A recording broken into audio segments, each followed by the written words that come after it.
you've been injured in an accident, one thing leads to another. Your injury leads to treatment. Treatment leads to hospital bills. Bills lead to debt. Debt leads to stress. The advocates can help relieve that stress. Having an advocate attorney on your side leads to faster resolutions, fair outcomes, and a peaceful recovery for you. You deserve an advocate. This is The Monty Show, the truth in sports talk streaming. When you want unbiased opinions about your favorite team without the spin, all you have to do is find The Monty Show, streaming live and available 24 hours a day, 7 days a week on YouTube. And now, here's Monty. Hey, The Monty Show live on Tuesday, January 13th, 2026. Hello. Just, the beautiful thing about this coming weekend is it's less of me and less of you in our lives, each other commingling for Martin Luther King's celebration of life. And I'm excited about that. I want you to know. Your boy slept well last night. We have a lot of energy. And Jake is very happy. And you guys know on this show, when Jake is in a good mood and when Jake is happy, the show's worse off for it. Obviously. When he's miserable, as he usually is, because he has a miserable life. But when he's miserable, live from Eugene, Oregon, the show is better for it, right? And with Throat Slammer out of the college football playoff, I certainly Jake would be in a bad mood, but I apologize. Jake seems to be in a very good mood today. So it's going to be one of those shows, right? And yeah, I mean, Phil Venzer's angry, already pulling out the blades and stuff. King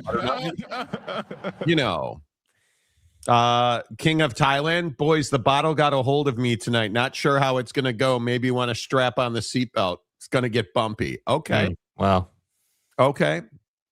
I'm shocked. Welcome to Tuesday. Big Blue Horses says yes.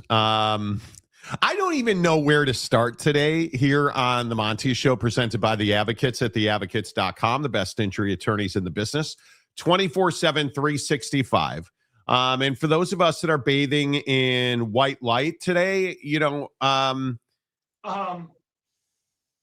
nothing about the complexion today. I'm not unhealthy today as I was. You guys, you're not a ghost today. I'm not the Monty ghost today, as you guys were so concerned about my well-being, which is fine. But there's a lot of good video today. And you didn't get the Aaron Rodgers video. Okay. Yes, I did. No, not the F-bomb one. Okay, so Aaron Rodgers lost last night, and Jake immediately began trying to make children. Right? Like he immediately... Yeah, I mean, he did exactly what I said he was going to do, which is flame out and then be a little red ass about it after the game. Who knew? It's Aaron Rodgers. Okay, but last night was not Aaron Rodgers' fault. Yeah, right? It doesn't matter, right? Does it matter? Right, because people who don't know football, I know. I don't know anything about football, and it's Aaron Rodgers is the franchise quarterback. Was last night Aaron Rodgers' fault? No, it wasn't Aaron Rodgers' fault. But again, did he hit DK Metcalf in the hand? Bro, I'm going to do exactly what I said I would do at the beginning of the year. Did he put his balls in DK Metcalf's hands? Yes. He put it in DK Metcalf's hands. DK Metcalf didn't catch the football because DK Metcalf has never been a number one wide receiver, no matter how bad they want him to be. He is a number two in the league, and that's just what it is. But the problem is that Aaron Rodgers is the expectation that they were ever going to compete for a Super Bowl with Aaron Rodgers was ill-placed, was misplaced, was never going to happen. And I just think we're going to sit here and say last night wasn't his fault. And I agree. Most of it was not his fault. Even the fumble later in the game was not his fault. That offensive line got dominated. The Texans were a better football team. I am on the fire Mike Tomlin train. I think they weren't competitive. They weren't ready to play. I think that, Aaron Rodgers, if you would just catch the football, had you in position multiple times to go down the field and be productive, and you just didn't do it.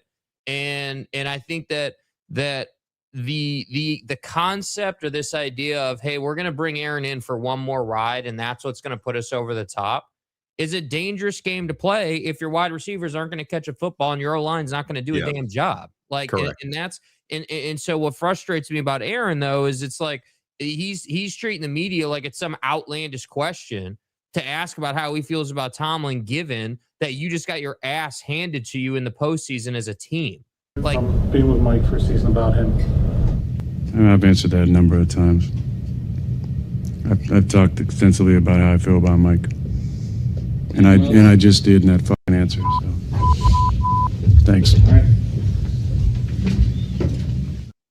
Yeah, take your ass back to Madagascar, dig a little hole, live in the dark for a month, take a dump, and then from there you can decide what's going to be best for Mike Tomlin. But I just the level of disdain. Yeah, he's pissed. The level of disgust. Being with Mike for a season about him. Just look at the Just look at the glare on him. The minute the guy starts asking the question, look at Aaron Rodgers. Look at his Satan-filled eyes. Being with Mike for a season about him. I've answered that a number of times. I've talked extensively about how I feel about Mike, and I just did in that fucking answer. So, thanks. Oh, he's so mad. I'm pissed. My career's over, and we got blown out by the damn Texans. Like, come on, dude. Like, grow up, bro. Grow the hell up, dude. Like, you're supposed to be this franchise quarterback. You're supposed to be this guy that represents the organization, and this is what we get after the game when they're asking completely legitimate questions. Jake, not everybody can be. Yeah, not everybody can be, cheese grater, nail painted, tongue out guy. And but the ultimate irony is how much I love that Aaron Rodgers still can't win a Super Bowl. Mm-hmm. That's what I love. It's not even his fault, which is the ultimate irony, because when he was losing all those games at Lambeau Field in the playoffs as a POS Packer, it was generally his fault. Yeah, I've been immunized. This one's not his fault. And yet the Packers still suck. And he is still defending Matt LaFleur. And last night, Mike Tomlin, and Caleb is still shredding cheese. Oh, it is what a loser. It's everything that you want. That's right, Bailey. Don't poke the Chicago Bears. Right? Oh, bro. Hey, bro. Yeah. Yeah, where's the discount? Why don't you discount double check your ass into retirement? Aaron Rodgers looked old and like the game is behind him. Not at all. I think I thought Aaron actually played really well. His wide receivers did not catch the football, which I don't care what quarterback they had employed last night. If they're going to release the Hounds, like the best defensive line in the NFL right now in the Houston Texans, because if there's a better set of defensive linemen getting after quarterbacks, Will Anderson has to be one of the best pass rushers in the NFL. Yeah, well, and that's why they got him. And I think that part of why they looked so good last night was that the Steelers' offensive line is just ass, and they couldn't stop them. And I think that one of the things, like, Aaron could play another year. I don't have any doubt about that. Like, he's good enough to still play. But I don't. What I didn't like out of Aaron is that, and again, it's not all his fault, but he was just constantly off the back foot. Even in a couple of situations where he didn't need to be off his back foot, I felt like he just was, and the ball was there. Give him credit. The ball was where it needed to be. But I just felt like they were running all night. They were running from the pressure all night long. They rushed for 63 yards total last night. Yeah. You're not winning a football game rushing for 63 yards. Yeah, you're not. And what's more incredible to me is that the Texans, what did they win? 30-6, I think it was. And Stroud was terrible last night. That's the incredible thing, terrible is that he was just garbage, and you still won 30-6. So I don't know, man. I think that the Steelers, if you were going to fire Mike Tomlin, now's the time. Right? This team is reeling. They're looking for answers. That he can be the answer. You can reset this organization. You've got a guy in Will Howard. that you can ride the next couple of years, you know, But is see what Bill he's Howard got. a franchise guy? I don't Like, know, because he's not seen the damn field, man. He's smart enough to be a franchise guy, but I need to see his talent at the NFL level. Yeah, I don't. I think that is very. I agree that you need to bring in more quarterback depth, but Aaron Rodgers, I'm glad it's over. He should retire. Aaron Rodgers, there is nothing assured, and I agree with what everybody was saying after the game last night, that he's learned how not to get hit. Totally agree with that. That offensive line is not the right place for Aaron Rodgers. If you're not going to wholly invest in, he should retire. You need a quarterback that can be, look at the best quarterbacks in the NFL. Mm-hmm. Right. And I don't even know who's the best quarterback left in the playoffs. Probably Josh Allen. What is Josh Allen? He's a dual threat quarterback. He's mobile. You look at the only guy left in the playoffs that is somewhat of a statue is Matthew Stafford. And Matthew Stafford's playing at a very high level. Aaron Rodgers is not playing at that kind of level. I would retire. But I look at Josh, I look at Brock Purdy, obviously Caleb, Drake May. You look at the guys that are left in the playoffs, and you look at a guy like Bo Nix, dual threat quarterback. You look at somebody like Drake May. CJ Stroud where is he gone? I don't know if CJ Stroud is just a product of having a defensive coach. I have no idea. CJ Stroud needs to be significantly better if they're going to go to New England and win. I believe that game's in New England, right? Sunday night? Or no, Sunday afternoon, 12 Pacific, 3 Eastern.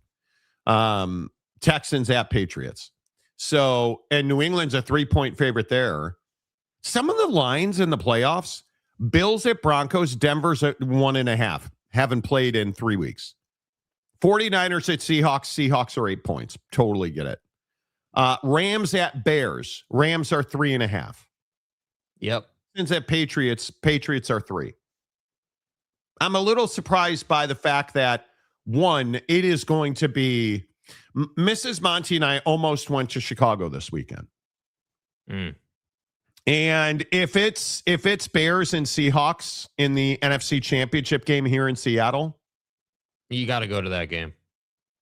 Possibly, maybe have to go to that game. Are you going to come up for that game if the Bears win? Why is it always coming to me coming up? Why is that the first response? Because I'd like to go to the game with you. Okay, fine. Drive your stupid little car into the ocean and, do whatever you do. Thanks. Mm-hmm. Well, I ask you to come up for a game and you're like, why is it always got to be about me? My girlfriend won't let me off the leash. Uh-huh. Anyway. Don't start. See, you are a little wound up today. Did you not sleep well? No, I did. I just, I don't want history to forget who Aaron Rodgers is. I don't want people to get confused or to paint a rosy picture of this guy, because that's not who he is and it's not who he's ever been. And I maintain that Aaron Rodgers has earned this outcome in his career. Aaron Rodgers, through the games, through the scheming, the meddling with the media and his teammates and the organization and all the junk you talked about the Jets and how they handled you and just everything that you've done has led to this point.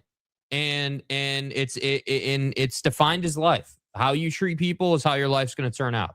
You want to treat your girlfriends and the women in your life poorly? That's probably not going to work out great for you, dude. You want to tell us that, you're one of the best of your generation? Sure. By stats, sure. Yeah. By stats, absolutely. He's a Hall of Famer, no doubt about it. But if we're talking about winning, absolutely not. Absolutely not. Hell no. Aaron Rodgers, if there is a Hall of Fame, Aaron Rodgers should already be in it. He is generationally elite. Did he win? No. But he's got one.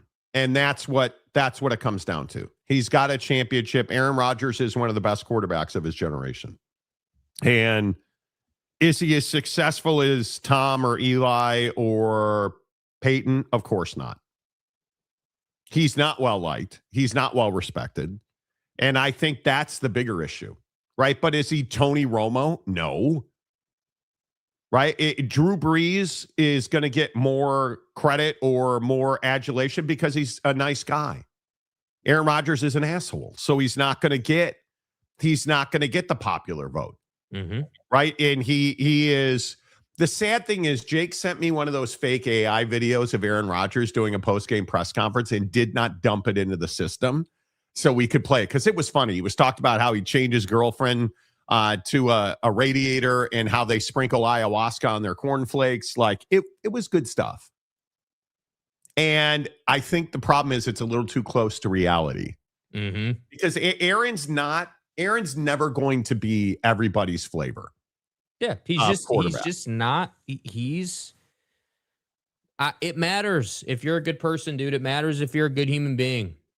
And I think that I don't know. There's no love lost for me with Aaron Rodgers. He was a really good quarterback, and he's probably overstayed his welcome a little bit in the NFL with where he's at with his game.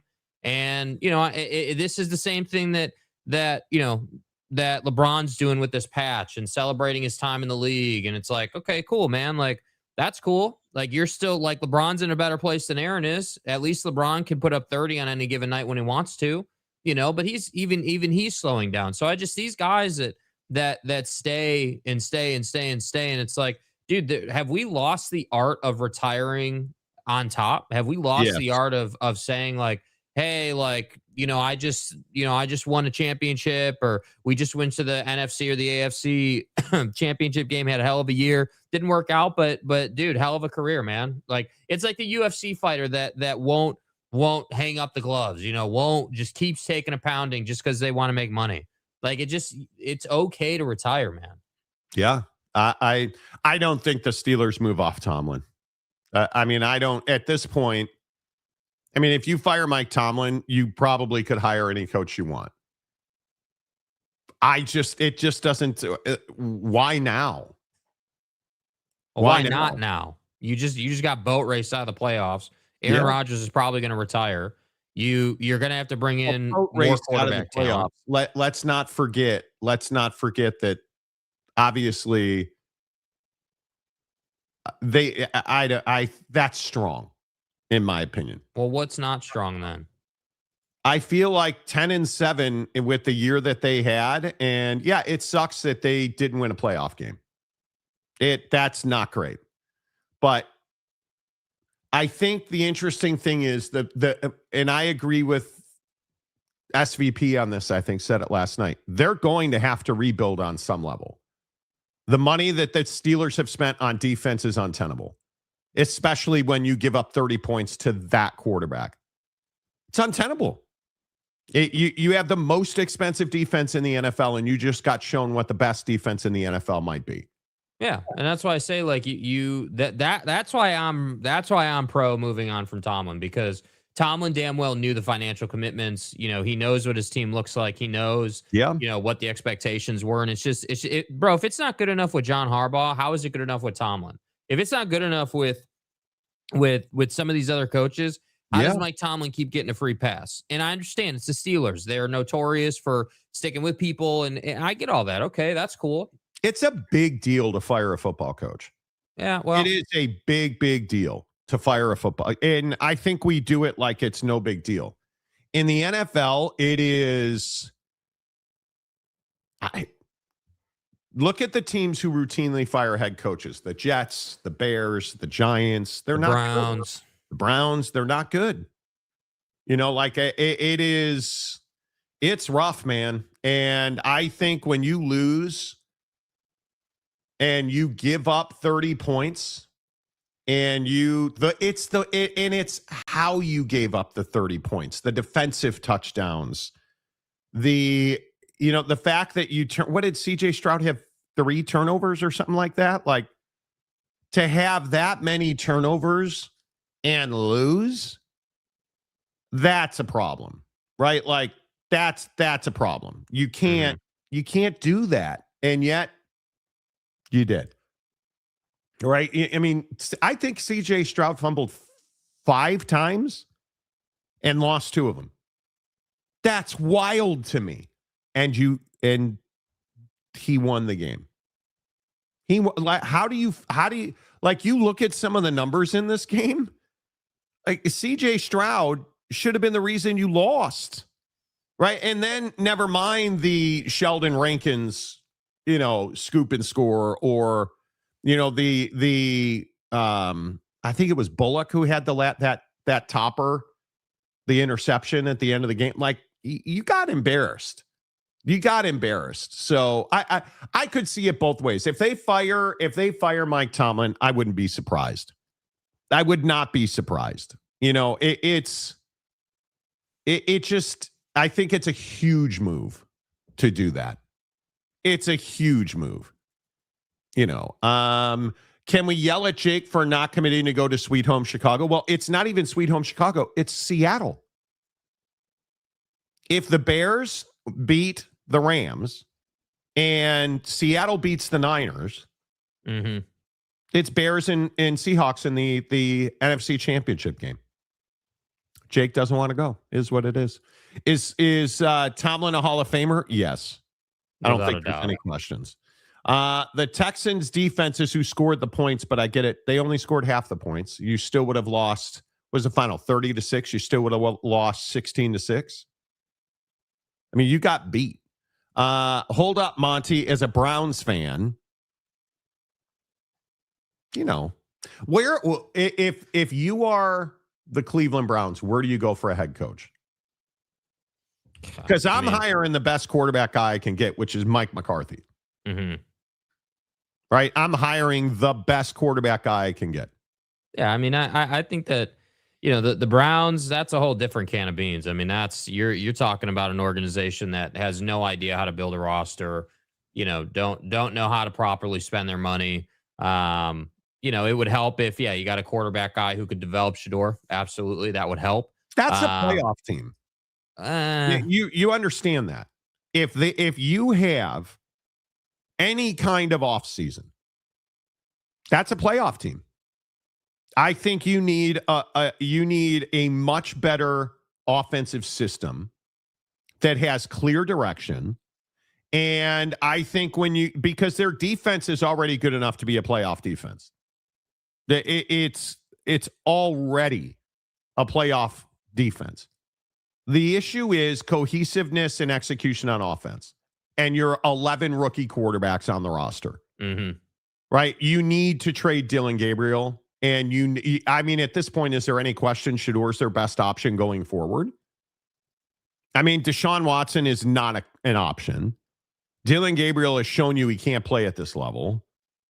He's a backup. I look at that system. I would add one more offensive lineman, one more wide receiver, and I would go all in on running the football. I would do everything I could do. But they don't. That's why they're in the position they are. But if you hire Mike McCarthy, you will do that. That's the guy I would hire in Cleveland. I mean, I agree with you. McCarthy's the guy, but all the stuff you're saying, if the Browns were going to do that, they would have already done it. If they were going to logically go about football, they would have already done that. And so that's what I'm saying. Like, yes, hire McCarthy. I agree completely. But the difference is I don't have any faith in them to do the right stuff after that. Like, McCarthy's going to want certain things to run his offense. Probably going to want some tight ends, better tight ends. He's probably going to want, better running back. Probably going to want this or that. Like, and the other question is Deshaun Watson. What are you doing with Deshaun? He's still hanging around. You're still putting videos out of him. Like, are you hoping this guy's coming back? No, I think you can't afford to cut him. That's what I think he's a non-factor. The money's spent. He's a non-factor. Josh Allen is at least have cool, a reasonable take. A Hall of Fame human being. Who cares? Stefanski to Baltimore, Harbaugh to the Steelers, and Tomlin to the Browns. Yeah, I don't think so. You'd hire. See, here's the problem. John Harbaugh is not proven. Did he develop Did his offense develop Lamar Jackson? Not in the playoffs. Right? I mean, ultimately, what are you trying to do here? You've got to find a quarterback, and you've got to discern, because this year is make or break for Shedeur. He's going to go into camp as your starting quarterback, I would think, because you're not drafting another quarterback at this point. Right? So, but you are the Browns. Maybe you do. That's what I'm saying. We're just assuming they're not going to mess it up. And I'm saying, no, you should assume they will mess it up, that they will choose the wrong thing, because that's what they've been doing. I mean, that's their track record. Yeah. Monty, are you going to the Super Bowl if Chicago goes? No, absolutely not. It's one of the worst fan experiences in all of sports. Yeah, overrated. Going to the Super Bowl is a terrible fan experience. Yeah. Terrible. And the Bears aren't going to the Super Bowl. I don't know that the Bears will beat the Rams. If we're being honest, I think they have a really good chance to beat the Rams, because it is going to be, I mean, your joint's going to be frozen. Like it is. That's it. Ooh, bro. Good luck. Back. Like it's going to be, I think the feels like temperature is going to be 2 degrees. It's supposed to be a high of 17. Fine, bro. I'm completely fine. I mean, it is absolutely positively terrible. And this is so Chicago. Today, it's going to be 50 degrees and bright sunshine in Chicago. Tomorrow, 30 in snow. Thursday, 26 in snow. Friday, 37 in snow. Saturday, 22 in snow. Bruh. Sunday, 19 degrees. We're heading the wrong direction, bro. And snow, and the feels like temperature at kickoff is supposed to be 2 degrees. The description, cloudy and frigid, with flurries, then an hour or two of snow. The high, the real feel high, which is what it feels like outside. The real feel high is 4 degrees. Oh, yeah, Monty, it's no big deal. We're going to be in warm-ups, no shirts. It's going to be awesome, bro. Dude. Nah, I'm completely fine, bro. I'm going to be enjoying these games from the comfort of my couch and my warm little shoebox that I have here, and we're going to be just fine, bro. Don't worry about it. Don't you even worry about it. What time is that kickoff? I think it's at 5:30. It is 5:30. The real feel temperature at Soldier Field at 5:30 will be 2 degrees. And it will progressively during the game decline. See, this is what I'm talking about. To a feels like -6. How do you, if you're the Bears, and maybe this is for a different day, but this is what I'm talking about with the Bears Stadium, dude. How do you think it's a good idea? You're in the playoffs. That's the weather. You're on Lake Michigan at Soldier Field. And I understand that Soldier Field is not by any means or stretch of the imagination a modern stadium, and it needs work. I totally get it, bro. Totally understand. You're not putting a damn lid on Soldier Field, dude. You're not building a stadium on a horse track with a bunch of horse crap on that track. You're not doing that. Like, keep the building where it is and renovate the hell out of that thing. Why is that? Like, I'll never understand it. You're in one of the iconic cities in America, and you refuse to make the investment. You're billionaires, dude. Make the investment in the building so people will want to come back for more for like the next 500 years. Like, why is this so difficult? This wouldn't even be, bro, I wouldn't even be talking to the city outside of the permits I need to improve the building. I would just improve the building. No lids, no caps, no domes. We're not the Rams. We're not SoFi. No, this is the Chicago Bears, dude, on Lake Michigan. And this is what I'm here for. 1 degree games in January in playoff football with our new up and coming star in Caleb Williams. Like, come on. It is so it's gonna, the weather has to be an advantage when you're the Chicago Bears, and making a dome stadium. And, what are we doing? the reason that you need it to be a dome stadium is so you can have other events. That's why you need it to be a dome stadium. Then that roof damn well better be open in the winter. Yeah, that's not going to happen. That is not going to happen in any way, shape, or form. That's not going to happen. Welcome to the nightmare. Harbaugh demands after are pretty steep to $20 million, $10 million for the staff, full control of the roster. Yeah, I'm not doing that. John Harbaugh all he's proven is that Matt Weiss is a scumbag. Oh, but his last name's Harbaugh, so John's a scumbag too. You know, locked in studio type of weather. Yes, it is. Yeah, sure. bro. Like it's just so cold. That's the other part of going to football games in the winter. I'm not interested in getting sick, dude. I'm not interested in if you think about like the people you're around, like it's cold. I mean, I'm not, dude. I talk all day for a living. Not interested in the pipes having an off day. Not interested in any. I don't want to be on the full Dayquil, NyQuil train. I don't want to be on, oh, yeah, wow, my chest is congested when I woke up, so I got to take a 20-minute shower just to clear it up. I'm not interested in that, bro. Yeah, it's really cold. Come on. And I will continue to tell, college is different. In the NFL, the best viewing experience is at home. In college, you're going there with your boys, you're hanging out, you're having a good time, you're probably trying to get lit and trying to get laid. Totally get that. In an NFL stadium, the viewing experience is just not great. It is not great. And I understand going to football games is a cultural phenomenon. Going to the Super Bowl is absolutely unenjoyable as a fan. Like I would rather be honestly, like I'm the guy who would rather go to again, with all due respect to where I live, I ain't got one of these, but in your town or like in Chicago, in major markets, like I'm the guy that's going to the pub. I'm going to the bar where everyone's congregating to watch the game. I'm not interested in being outside in 1 degree weather because it's cool to try to get on TV, bro. I'm not doing that. In the fun thing about Seattle, and I actually feel like I want like 80 degrees and sunny. That'd be great. But I don't hate the weather in Seattle. Sunday it will be 51 and sunny for Seahawks and Niners. Next Sunday it will be 45 and sunny for likely the NFC Championship game. I don't hate that. Yeah. I don't hate that at all. I would have no problem hopping on a scooter, riding down to Lumen Field. I live 5 minutes from Lumen Field, where the Seahawks play. I would have no problem. If it was Bears and Seahawks, I would have no problem throwing on my Bears jersey, throwing on a Bears hat, rolling down on a scooter, getting some libations, and rooting the Bears onto a win. I would likely really enjoy that.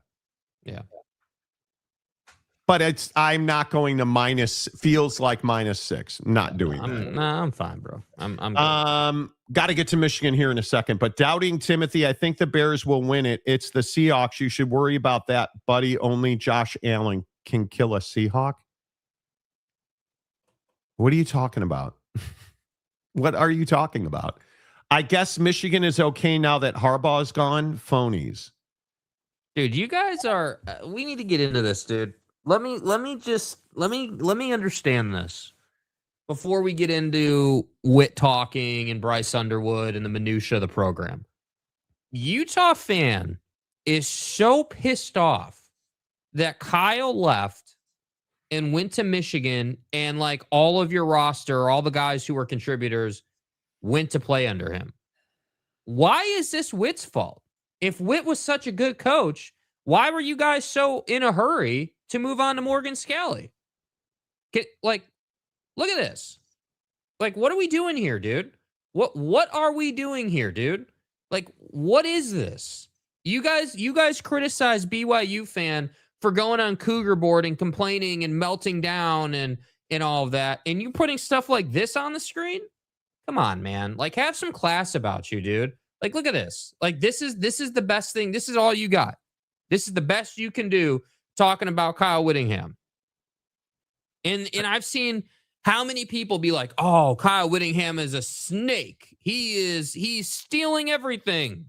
He is who we thought he was. Okay, help me understand. What do you mean Kyle Whittingham is who you thought he was? You mean the guy that you thought was going to win you a national championship in 23 until Cam Rising's ACL got popped? You mean the guy that pushed your program like a million times forward from where you were? Like, come on, dude. I just never understand it, bro. Like, I understand being frustrated you lost talent, but let's not, make an idiot of ourselves and turn this into something it's not. Yeah, I am really surprised that. No, I'm not actually. What am I talking? Utah fan is the garden variety average Utah fan is perfectly fine. The vocal minority that is growing and growing and growing, you're embarrassing to the state of Utah. On the whole, the Utah fan base is great. But it's the loudmouths that you're humiliating your university. And I've asked, and I will continue to do this. I will ask and ask and ask. What would you have Kyle Whittingham do? If you were in Kyle Whittingham's position, what would you do different? If you were advising Kyle Whittingham, what would you advise him to do different? You forced him out, essentially, right? And forced is strong. But the people in the athletic department made it very clear they wanted Morgan Scalley to be the head coach. And Kyle Whittingham did not want to stop coaching. So what would you have him do? What would you have him do? And then he's able to get the job at Michigan. What would you have him do? How different should he have handled this? And discovery and lawsuits will bury him. Fuck off. Like, just go away. You're so bad for the best of the University of Utah. When you act like this and you say things like this, it's why the entirety of college football hates you. It's why everybody in the Big 12 roots against you. Because, frankly, when the Big 12 offered you a lifeline, and then you show up in the Big 12 and you start insulting everybody, and then you get your ass beat by BYU for multiple years in a row, and then you force your coach out, and your answer is to insult his penis. And we're talking about. Do you hear? Did you read that before you wrote it? You didn't.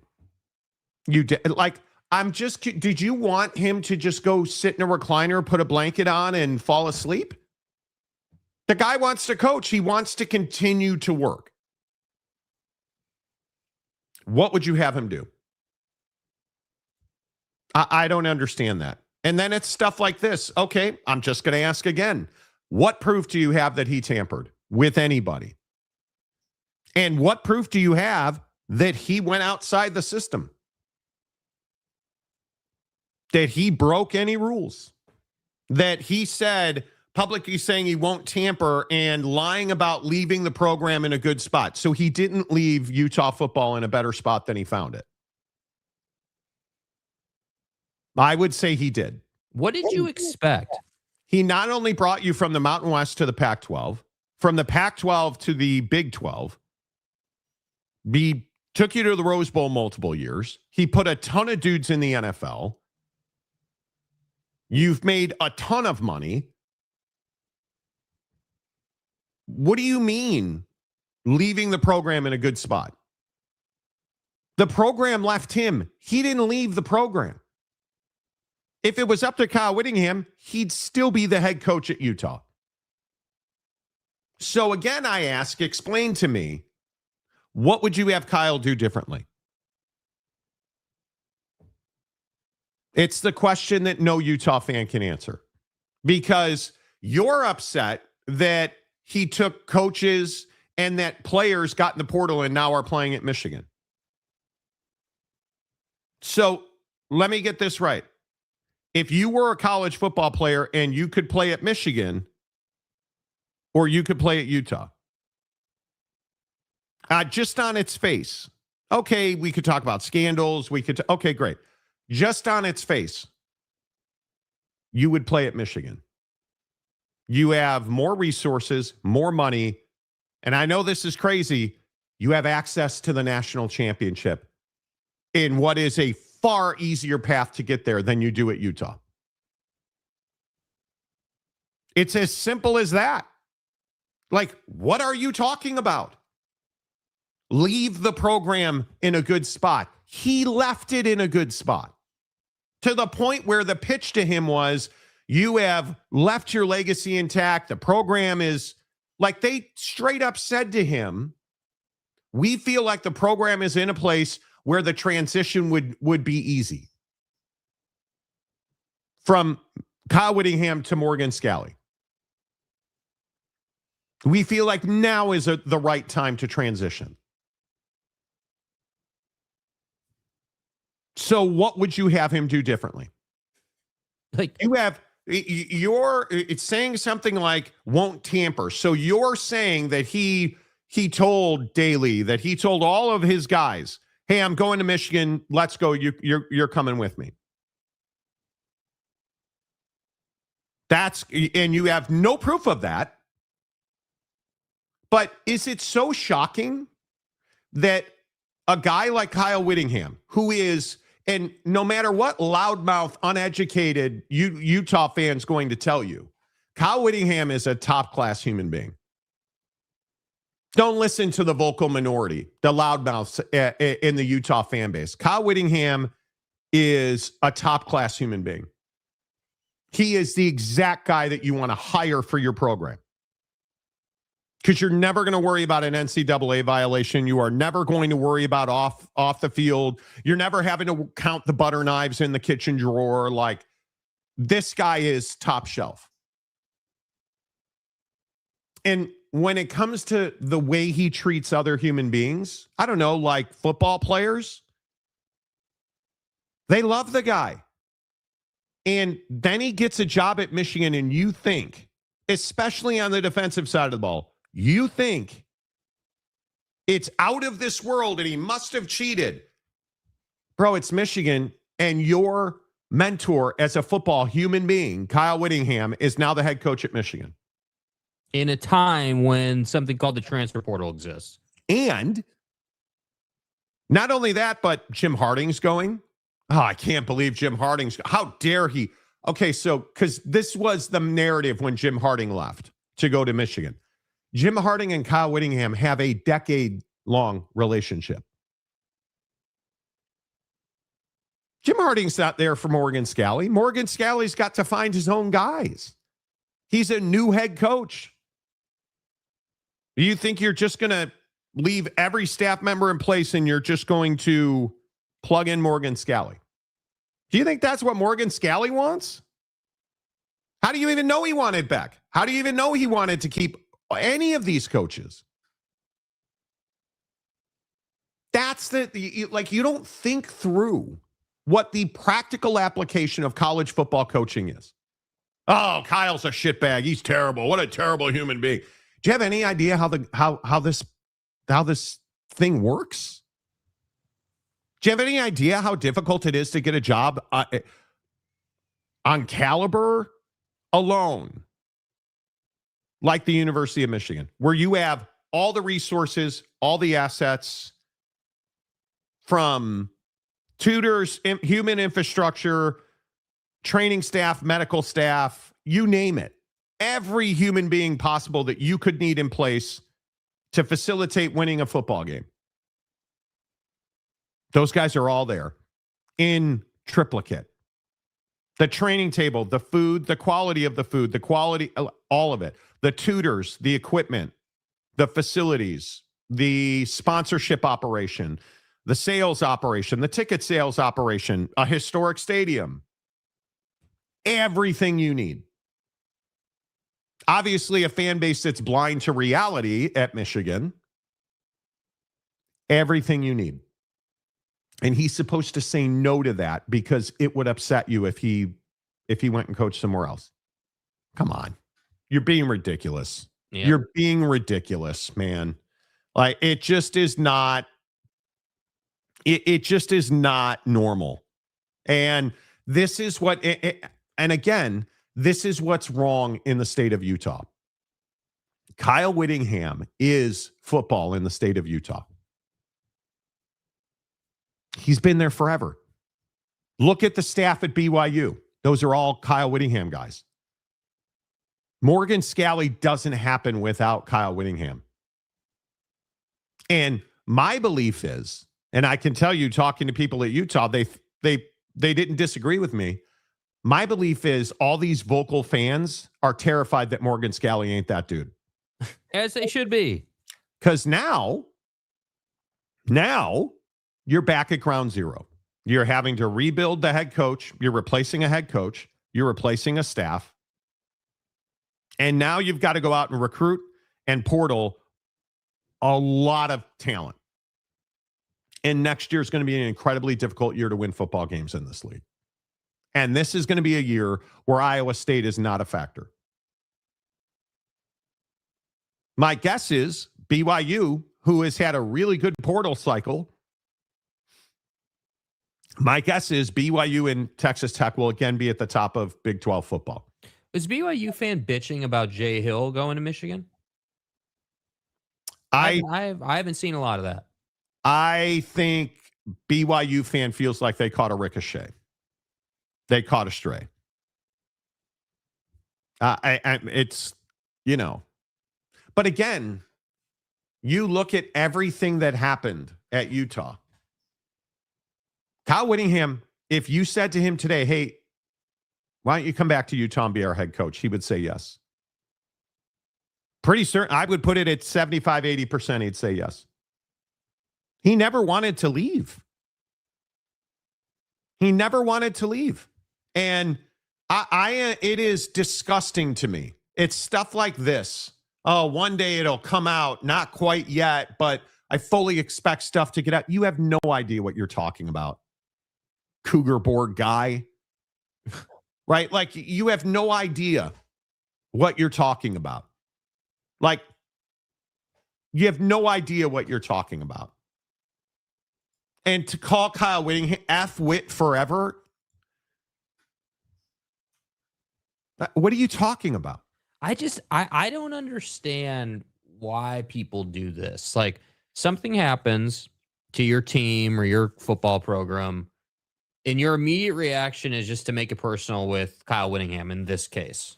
You know, whoever it might be, you know, NBA players or golfers, you know, or, you know, whoever you want to point to. Like, I guess I'm surprised that people are so, like, there's so much vitriol and bitterness. Like, dude, it's Kyle Whittingham. Did you guys get to a place where you took this dude for granted, that you forgot just how powerful he is? He went to a higher profile program, a program that, while yes, the last several years has had scandal, in the bigger picture is a historic program, a program that most football coaches would not even hesitate to go and coach at. And I think that it's just like, dude, like, yeah, this is the path. Like, and I would be curious, and I don't know if you have insight into this, but I would be really curious if the administration and the boosters and everybody who was in agreement on the sales pitch that the program was in a good spot to transition. Did you not think that transition would include, hey, like, we're going to have a big time portal class to account for everything that we're going to lose in the wake of Whittingham leaving? No, I think what you're trying to say, and you're talking around it, is they had no idea he would take another job. They had no idea that Kyle Whittingham, and I know we don't have the clip anymore, but Kyle Whittingham essentially said that as soon as he knew he was done at Utah, his agent was talking to Michigan. And it sounds like the hard part about this is, Like, and Utah fan on Twitter last night was like, well, there's no evidence he was pushed out. Okay. Is there a piece of paper that says we're pushing Kyle Whittingham out? No, there's not. But there is a mountain of evidence that Utah administration began talking to Kyle Whittingham 2 years ago and saying, hey, Morgan's ready. Morgan's the guy. Like, and then after last year, according to what my folks at Utah have told me, there was an enormous amount of pressure on Kyle to leave after last year. And he said, I am not. Kyle Whittingham allegedly after last season said, this is not how I am going to retire. I am not going to, in that word, retire, I am not going to retire after a season like this. That, and he referenced that. And I will point out, he referenced that after we talked about it, but he referenced the fact that saying the word retire was a mistake. Using that word over and over again led people at Utah to believe he wanted to stop coaching. And I would agree with that. We've talked about that openly on this show for how many years, that Kyle's talking about retiring. That, hey, I am ready. This is the time. Well, the thought was, hey, when can they win the Big 12 and go to the CFP so he can retire? That was the thought. You know, like what, how many years is Utah and Kyle Whittingham going to work together till he can have one of those seasons that's worthy of retirement?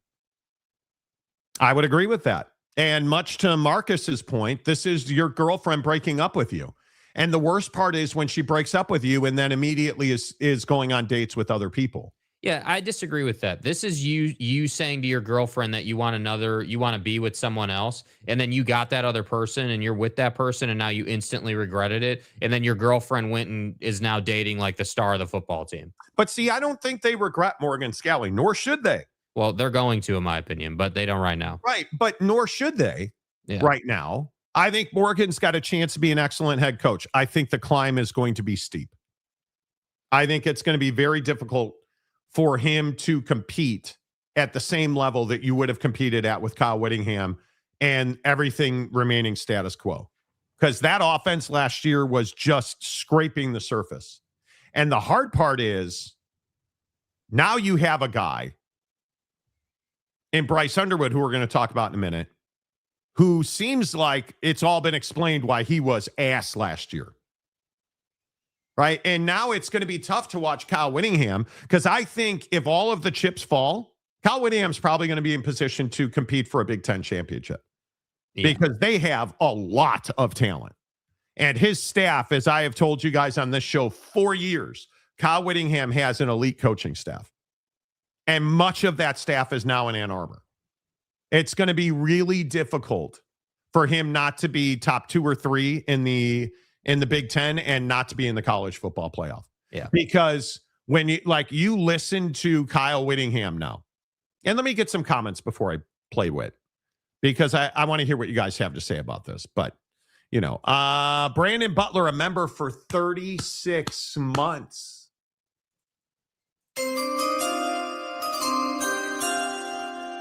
Thank you, Brandon. You go 10 divided by 2 at Michigan, you're in the college football playoff. You go 10 equals 2 at Utah, you end up in Vegas. I don't blame Kyle one bit if he wants to finish his legacy at the top. I would agree with that. Not hard to understand. Yeah. Utah is going to get G5 talent from the portal. I don't know if that's, I wouldn't particularly say that. I wouldn't say that. Fans are so delusional with coaches. They love you until you leave, then they trash your name. And it's the same thing I said about Lane Kiffin. Lane Kiffin wanted to do it under the radar and not announce it until Ole Miss was done. And Ole Miss said no. And what would you have Lane Kiffin do differently? Now, he earned his reputation, but Maverick says, give me a break. Tons of schools have had scandals. It's hard babysitting hundreds of people outside of work. No, it's not. It's called being a football coach. Even inside work, if they go out of their way to be sneaky, lying piles of trash. Jim Harbaugh is a scumbag who, in my opinion, oversaw everything that happened at Michigan. I'm just going to continue to tell you. Michigan especially before they fired Butterknifes. But Michigan with Jabba the Manual as the athletic director is still a bunch of scumbag losers. Fire that guy, my opinion will change. Until you fire Ward Manual, you're a bunch of scumbag losers who are fine with cheaters, who are fine with people breaking into computers allegedly and stealing nudes of college students to leverage them on some level. Multiple level 1 violations. You hired a coach in Butterknives who had multiple accusations. You were fine with that. You knew who he was for years. Still hired him. Lone Wolf Connor Stallions. You're a bunch of scumbag losers. That's what Michigan is. It is what it is. Steeler guy. The great thing is Witt is now rooting for a blue team and hating on a red team. You're not the first one to say that. Read that one already. Good luck, Kyle and Jay. I think they're going to do well. Real question, is there evidence Witt was pushed out? Yeah, I think there is real evidence. Pushed out, call it what you want to call it. The smoke around the Garf family. You look at the conversations last offseason. You look at Whittingham's comments in his Michigan pressers. You look at, dude, it's not hard to see what happened. Is there emails from Mark Harlan saying, look, we're pushing you out, Kyle. You're pushed out. Hey, by the way, here's a sled. Get on it because we're pushing you out. Come on. Why were you in such a hurry to move on from Kyle Whittingham? That's the question. Why? I would love to know which booster, whether it was the Garfs or whoever, said to themselves, yeah, Morgan Scalley, a guy who's never been a head coach, a guy who's made his entire career off of getting a second chance from Kyle Whittingham. Yeah, he's going to be a better option than Witt is at this point in his career, even though Witt is, in my opinion, still in his prime as a head coach. Like, who did the math on that? Who thought that this was a good idea? Like, that's what I don't understand. That's what fans should be upset about. Like, fans being upset that Witt went to Michigan and everybody and their mom's going to play at Michigan for him. You don't understand. You don't get it. Your head's in the wrong place, dude. What you should be saying is, with all due respect to Morgan Scalley, I'm sure he'll do the best he can. Morgan Scalley is not Kyle Whittingham, and Utah is not Utah without Kyle Whittingham. And no, for the record, FTR, and I've said this multiple times today and in the past when this story came out, I don't believe that you're going to have some great year under Morgan Scalley. I think that Morgan Scalley, yes, has a massive hill to climb, but I think you're asking a ton of the dude. You're asking this guy who's never been a head coach before, never been the guy, to come out here, build a staff, get in the portal, recruit his ass off, and somehow, some way, compete for 9 wins? I mean, is that the bar? I mean, obviously you want 10, but when you're replacing your coach and everything, I mean, you guys legitimately, I'm guessing there are some boosters who legitimately thought it was as easy as just swapping one guy out, swap Witt out for Morgan Scalley. No one's going to leave, and we'll just continue to be a 10-win team, and our head coach will be like 30 years younger. I mean, that's what I feel like the assertion was. And that's just not how it is, man. That's not how it works. Yeah. And I think the hard part, yes, Randy. Yes. Celeste Moa flipping his commitment when his uncle, who is Lewis Powell, is at Michigan. I think it's awfully difficult to it's not shocking. Yeah. It's not. Whittingham can't sit around at Michigan. The seat can get hot quickly. He's got to win games, but that's always his expectation. His expectation is far higher than any hot seat. Right, but Witt's going to be at Michigan for 5 years at a minimum. Don't even mistake it. He'll coach there. He's going to do very well. Yeah, and the hard part is again, Utah fan is busy talking about how long Witt's gonna make it at Michigan, and what you should be saying is, how long is Morgan Scalley gonna make it at Utah? I'm telling you, Morgan is in my opinion, not the guy that's going to lead you back to the Big 12 championship game. He is the guy that's basically just going to lead your program in the dark time known as post-Witt, before we actually hire our next bona fide stud of a head coach. And what's unfortunate is there was a ton of guys. Bro, there were a ton of guys available in this cycle. If this would have been handled better or more efficiently, this could have gone differently. But Morgan Scalley deserves the opportunity. He has always been the next guy. Okay. It's how you handled Kyle Whittingham's departure. That's the singular end of it, right? Should Utah fans be happy an 11-win team just got gutted? Should Iowa State fans be happy about their team getting gutted? You can't honestly say fans have no right to be pissed off. No. Kyle, don't move the goalpost. You're not pissed off about Iowa State. Your feelings are hurt because Kyle Whittingham went and took the Michigan job. Is what it is. This isn't a college football is broken. This is, oh my God, Kyle Whittingham didn't retire and ride off on a Harley and put a blanket over his legs in a lazy boy. He didn't Ron McBride this thing. Right? He went and took a massive job and took all of his coaches with him, and a bunch of his players wanted to go and play for him. That's what you're upset about. Yep. This isn't Kyle Whittingham's fault. Kyle Whittingham never asked to be forced out of Utah. He never asked for that. In fact, just the opposite. He wants to keep coaching. They made it very clear they did not want him to keep coaching. So he took another job. And now all of you idiot Utah fans that are the vocal minority want to get on the message boards and question his penis size and F Witt forever and get out of here. Fuck you. I mean, this guy has built everything that you have. All of the joy you have in college football. You suck. Yeah, all the joy you have in college football, Kyle Whittingham gave that to you. And you're upset he went and continued after you guys said, what are we even talking about? What are we even talking about? Emotions. They wanted Whittingham to be an advisor and he was going to make like $3 million. I was told this at a game Saturday. Who cares? Like, he was never going to be an advisor. The guy wants to be a coach. I think people legitimately tried to compare Witt to Saban in that sense, that Witt was going to do this whole advisor thing and, you know, he was going to retire from being a head coach and move into an advisory role. A special assistant to the athletic director role.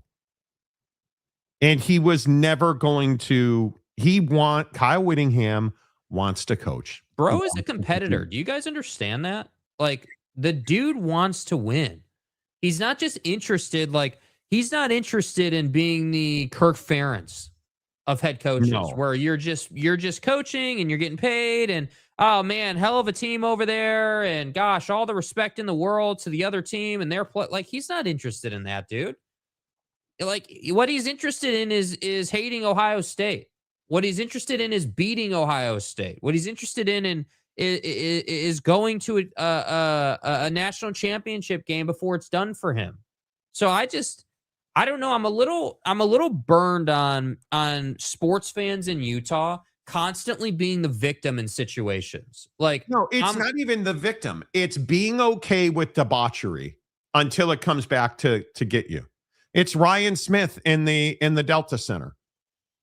Oh man, Utah fan loved the Delta Center. Oh, that's right. Now he's got AJ DeBanza and he's buying talent, and Kalani got paid and they have NIL money. Oh, no, you didn't think that he would because he's a BYU alum. Right? It's Morgan we trust. Oh, but Witt went and took the Michigan job, and the guys that he's had decades-long relationships with want to work for him instead of Morgan Scalley. Oh, well, he has a small penis. That's quite literally what Utah fan has done here. Like, you're not. It's embarrassing. Yeah. It's embarrassing. Utah fan wanted to hear the word retirement so he would fade away and the talent and the staff would stay. I would agree with that. And I feel like to that point, like it would make you feel better if it was, hey, Witt's retiring. Okay, now it's okay if Morgan struggles because our coach retired and, we had our high time. Now it's our low time and we can feel good about that. I honestly feel like that's what it is for a lot of fans. Like it would have been easy for you to tell yourself, yeah, man, like we're not doing great right now. Witt retired. We had to kind of move on from some of those players because of that. We lost some kids to the portal. They went on to a different opportunity and now Morgan's trying to rebuild. But you're bitter because dude still wants to coach. Dude, in my opinion, is still in his prime as a head coach. And I'm going to keep saying it because people think that this guy's washed up or that somehow he's lost a step as a head coach. And I'm telling you, he is as serious and sharp about it now as he was 10 years ago. And I think that he sees the opportunity the game has given him here, the opportunity that he's been waiting for coming down the track. Because again, Witt's not stupid. And this is the other thing I think people forget. He's been knowing that his departure from the program was coming for several years, whether that's, whether he's been seeing that path for 5 years or 3 years. I maintain my opinion is, he's been looking for a proper way out so he can keep coaching since the 23 Rose Bowl. That's my opinion. Since that Cam injury in that game where they had Ohio State on the ropes, Cam gets hurt and that game takes a turn for the worst. Right there, he said, yeah, you know what?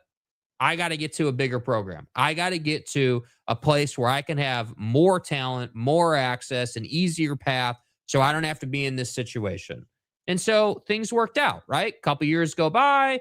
The Harbaugh thing happens. He gets fired. Butterknives gets fired. Suddenly there's an opportunity and the boosters are wanting to move on. Okay, great. See you guys. See ya. I'm going to Michigan. You guys have fun. And by the way, all these guys, they can come join me if they'd like to, because I guarantee you he didn't say to them, you have to. But hey, I'd love to have you if you're willing to get in the portal and come to Michigan.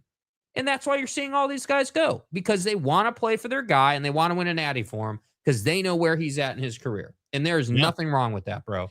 Red Wine, how are you? Utah always seems solid on fundamentals. They snapped right back when they got an uninjured quarterback. Yes, they did. Yes, they did. The Utah football world will continue no matter what Kyle did or did not do. Truth. Jose, as a Ute fan, it hurts to see Coach Witt leave our program bleeding. But what does that mean? See, this is what I don't get, dude. That's what I don't understand. What do you mean he left your program bleeding, bro? Like, again, and I know that we kind of slightly disagreed on this, but this is what I'm talking about with the victimhood. Oh my God, he left and our program is burning and we're bleeding and we're in shambles and oh my, dude, stop being a victim. Like, it's college football, dude. Like, do you not understand that now more than any time in the history of college football that churn and attrition are happening? Like coaches, players, boosters, stadiums, like everything is cycling. Everything is moving constantly. So stop telling me that, oh, he left our program bleeding. No, you put yourself in this position by not being patient enough to see that Kyle Whittingham is still doing a great job in those 10-3 seasons, with all due respect to Witt, that he just pulled out of his ass to create because he's that good. You don't have those 10-3 seasons. Those just, oh, well, we don't have a quarterback. The defense is winning us ball games type seasons without Kyle Whittingham. So I just think that you as a Utah fan and the Utah football world needs to wrap their hand around that, whether it's Kalani Sitake, Kyle Whittingham, hopefully Morgan Scalley in 5 years, even though I don't think it will be. These guys who are elite football coaches are always in demand. And you're either going to get on board with that and deal with it, or they're going to move on. Well, I think the hard part is for Utah fan on top of that, you're looking at BYU who's dominating. Like getting Cade Ulave yesterday from Cal is a massive signing for BYU. And they just continue to win those battles. And I think it's really tough to watch because a lot of people feel like BYU should have been in the college football playoff. And now you you've just gotten better, right? And I think you know what's coming with the quarterback at BYU. Bear is going to be a beast. And I think that's part of this whole anger thing. No Pedo State or Pitt in the Natty, no Steelers or Eagles in the NFL playoffs now, no PA football team going forward. All is right in the world. The stars are aligned. Mercury's in Venus. Or Mercury is in Venus. Whatever it might be, man. It's the fucking vernal equinox. It seems like Witt changed his mind maybe more than once, and Utah said no, thinking he'd retire and be a consultant guy. Probably. Well, but think about it. So you're on an arc at Utah with Whittingham, where in 23 you reach the peak. Hey, we're in the Rose Bowl. That matchup really favors us. We're looking really good. Yeah, right. Like we've got Cam Rising. Everything's amazing, and then that injury was the end of everything that you knew and love about Utah football. All of the nice things burned down right there. Yeah, like you want to talk about bleeding? That's where you started bleeding out as far as Whittingham was concerned, and it's really unfortunate because that Rose Bowl game, like the Cam Rising Brant Keithy connection, and like just everything that you did in that game up until the injury was incredible. Like you finally felt like as a Utah fan you could get over the top. And then that happened. So I'm just saying, I agree with the other commenters. Like you're Utah football fan, you're not immune to change and instability. The fact is there are Utah football fans who have known no other coach besides Kyle Whittingham. So for some Utah football fans, this is like, hey, my dad just left our house and went to another house. Like our program's in shambles. Yeah, because you're like 18 years old. My dad's banging my aunt all the way over across the country. Yeah, right? Like that's what this is, dude. Dude, if he wins a national championship at Michigan. I'm not saying and I agree. I don't think it's if. I think he is fully capable inside of 3 seasons for competing on a national championship level. And I think the comments about Bryce Underwood are well taken, dude. This conversation around, hey, well, why was Bryce Underwood so ass? Why is it that he didn't get better at all? Dude, Kyle Whittingham, bringing in his guys to develop Bryce Underwood should terrify the every other competitor outside of Indiana in the Big Ten. It should terrify you. I think it is these Bryce Underwood comments from Kyle Whittingham. Utah fan, you should probably leave the show because listen to what Kyle Whittingham said about Bryce Underwood leaving Michigan. Bryce Underwood's coming back. Was it a struggle to keep him, or was he pretty much, let's go, man? It was pretty much let's go. There was, maybe a little hesitation until he got to know me and the rest of the staff. But once he got to know us, it was on a good trajectory from that point. And then he announced, of course, several days ago and really helped our recruiting when he announced, and it was a stabilizing factor for us. Okay. So he was on the way out the door. Yeah. Triple Option Podcast with Urban Meyer there.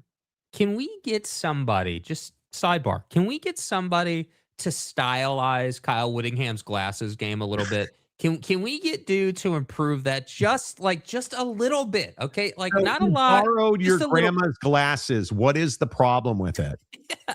Like, come on, bro. Listen, so remember last year we were asking why nobody is fixing Bryce's terrible mechanics at Michigan. We openly talked about this on the show. His mechanics suck. Has no feet, has no arm, upper body, lower body connection.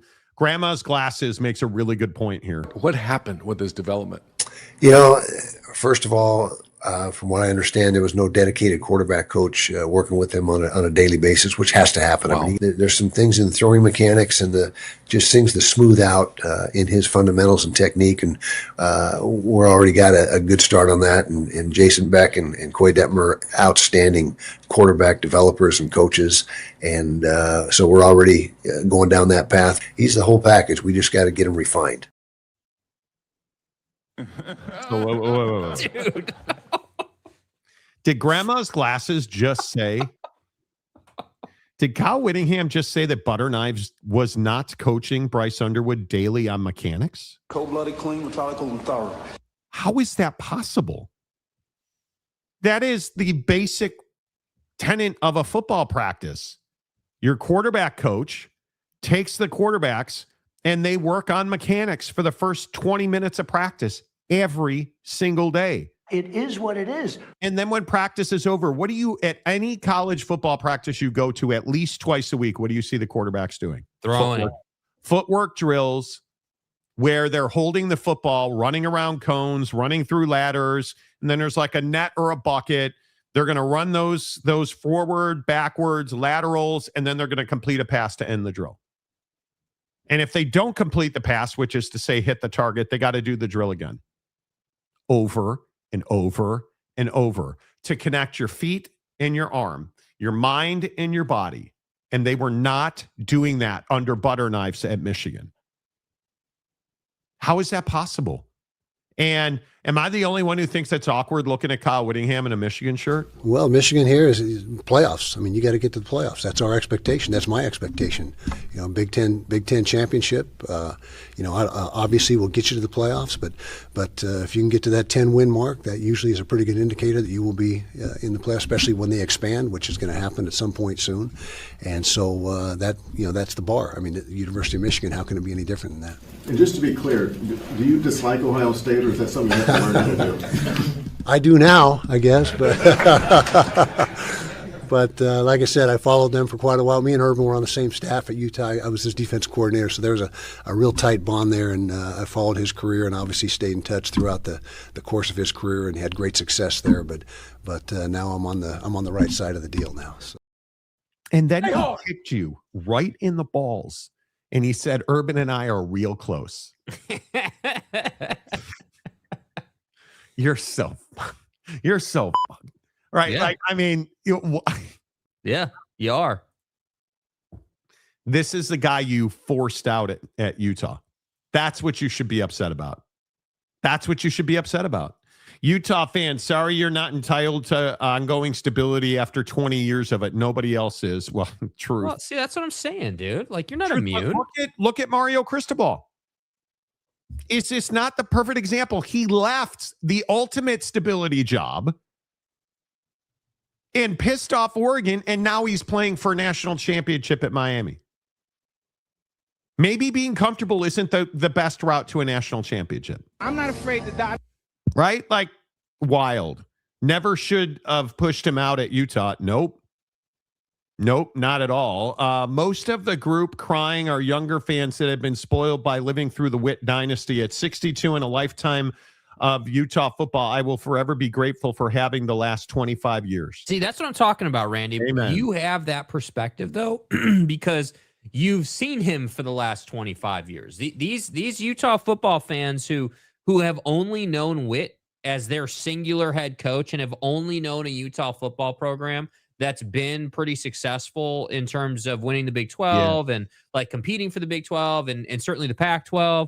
Like, I understand why it's a little bit more difficult for that fan in particular to stomach this. But I hate seeing, I truly despise seeing these people on message boards going after Kyle Whittingham like that. It really does bother me, dude. Like, this is not, Mike Gundy or like any of these average ass, non-winning coaches who've only been there, for like 10 years. Kyle Whittingham took you places, bro. Like, he did things for you. He grew the program. He grew the sport of Utah, or the sport of football in Utah. Like, he is more than just a football coach in that state. And that's, to me, why it's so bothersome to see stuff like this. Like, it just, like this comment, the assertion is that he's just talking to all your players and, he's just stealing them all as if he's doing something illegal. He's not doing anything illegal. Oh, coach left? Well, portal's open. If they want to go with him, knock yourself out, dude. That's on you guys at Utah for pushing him out, with all due respect. Like, And again, I'd also point out for Morgan Scalley, bro hasn't even coached a game yet. Hasn't even had a regular season practice as a head coach yet. And we're already talking about, hey, well, did we make a mistake? Was this the right decision? I'm telling you, it's going to be a turbulent ass ride in his first season. It's going to be. Witt's only missing the chain on the glasses. Dude, man. I agree. And by the way, we need to talk about, and again, I pointed this out to you before the show. Dude, Morgan Scalley's fight with his hair right now. We got to talk about that, bro. Got to talk about it, dude. Let it go. I would talk about it, Jake. The problem is then I have to look at his lower jaw. Bro. Yeah. Yeah. Jake wants me to play this video and I don't want to do it. Yes, sir! That's right! Woo! Come on, baby. Come on, baby. Come on, baby. Bam! Yes, sir! Oh! Woo! That was a big time pass. Let's go, Utah! Let's go, Utah! Right there? I got this one. Okay.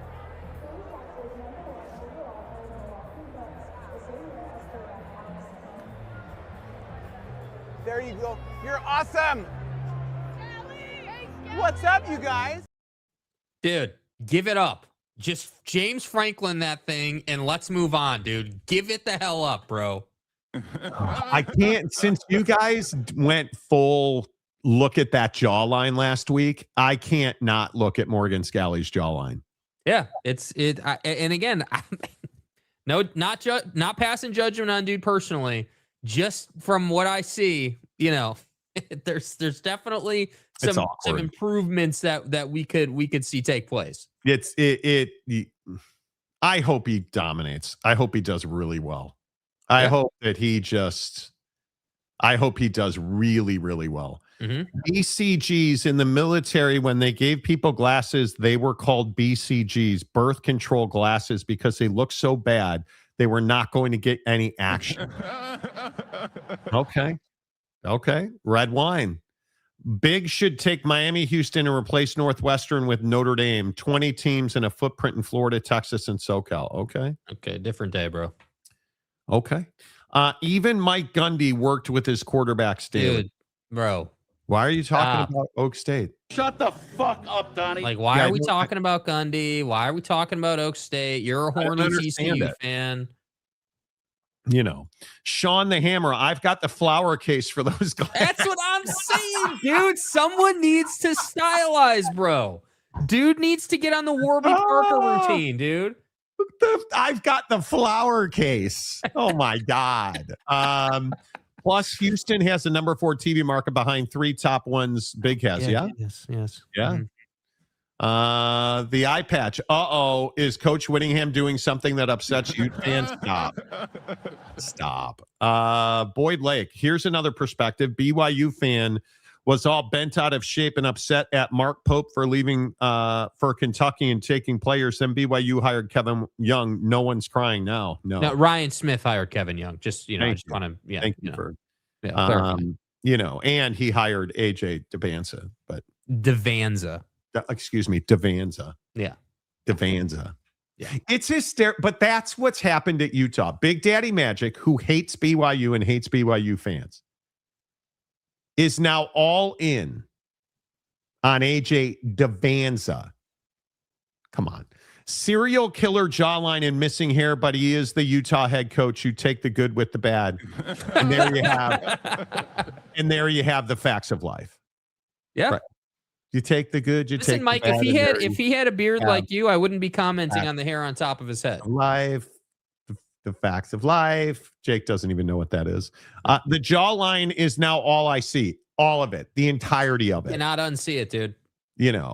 Like button, you dirty casuals. Yes, please hit the like button. It really helps the channel grow. We are admittedly through the holidays, we lost some subscribers through the holidays because certain people didn't want to post best of videos this year. But we are at 194,000. We're only about 5,600 away from 200,000. Get it done. So, we're moving there in a slow way. Mark Pope is a fraud. There you go, Lopes fan Gabe. Stay hard. There you go. I think people wanted Kyle Whittingham to... I don't know what you expected. I think people wanted him to go sit in his lazy boy. Honestly, and that was never going to, I don't think he has a life not related to football. Do you guys understand that this is a dude who has worked out 6 days a week, every week for the last 9 years without missing a workout? He dropped that little nugget too, as part of all the media he did. You understand that's who we're talking about, bro. That's all he does. Oh, stop. See, and you haven't have you sent me videos lately? I'm sure he has. I love AJ and I don't hate BYU. Yes, you do. Yes, you do. Don't lie to me. Bro, the terrible, awful things you've said about BYU fan on this show. Come on. I am a beloved member of the BYU basketball community. My credentials before themselves. Oh, my goodness. Okay. I've heard a lot of things. Beloved member of the community. I'm going to say that's not the case. He has not sent me a video. He sent me a video Sunday. I didn't even see this. Hold on. God. Hello. I fat finger my phone so often. Okay. No shirt. Notice the no shirt. Josh Allen ain't He-Man, and I'll tell you, you're a liar. And the man you hate more than Chef Boyardee, Cole Bishop, with the game-saving interception. Bring on the fucking Broncos. The slow white Broncos. The slow white Bronco did O.J. Simpson chase. Buffalo's gonna erase every bad thing that's ever happened to them. We're going to the motherfucking Super Bowl. Cena. And then you F John Cena. Okay. That's some of your better work right there. You hate Which is really saying something. Truth. What are we doing? Stadium guy James, I get it now. The two things Harbaugh did right at Michigan was work with the QBs and give cheeseburgers to hungry kids. See, now you're starting to pick it up. You're starting to pick it up now. Congratulations, dude. That's a real step forward for you. Really starting to put 2 points together. Nice job, bro. Yeah. Good morning, fellas. I love watching the show in the morning while eating my red seedless grapes. Stop. Ultimate troll out of nowhere, dude. So I put up a video last night about the dirt bags down at the farmer's market that I go to. Bro, I am on the last 3 months. I am on a seedless red grape heater. Like Mrs. Monty and I go down to Pike Marketplace every Saturday and we get a bag of red seedless grapes. A big. They even say red seedless grapes, right on the bag. Right. Yeah. They were not seedless this week. Oh, a lot of seed, huh? And you know how much I hate seed in my mouth. The biggest load that we've seen. It's just not something that I enjoy. You got to get stroked. Juicy. That was a very disappointing moment in my young life. Right. Let's wind the clocks back a year. There is nothing worse than biting down in a grape you think is seedless and it having seeds in it. Yeah. I deserve better.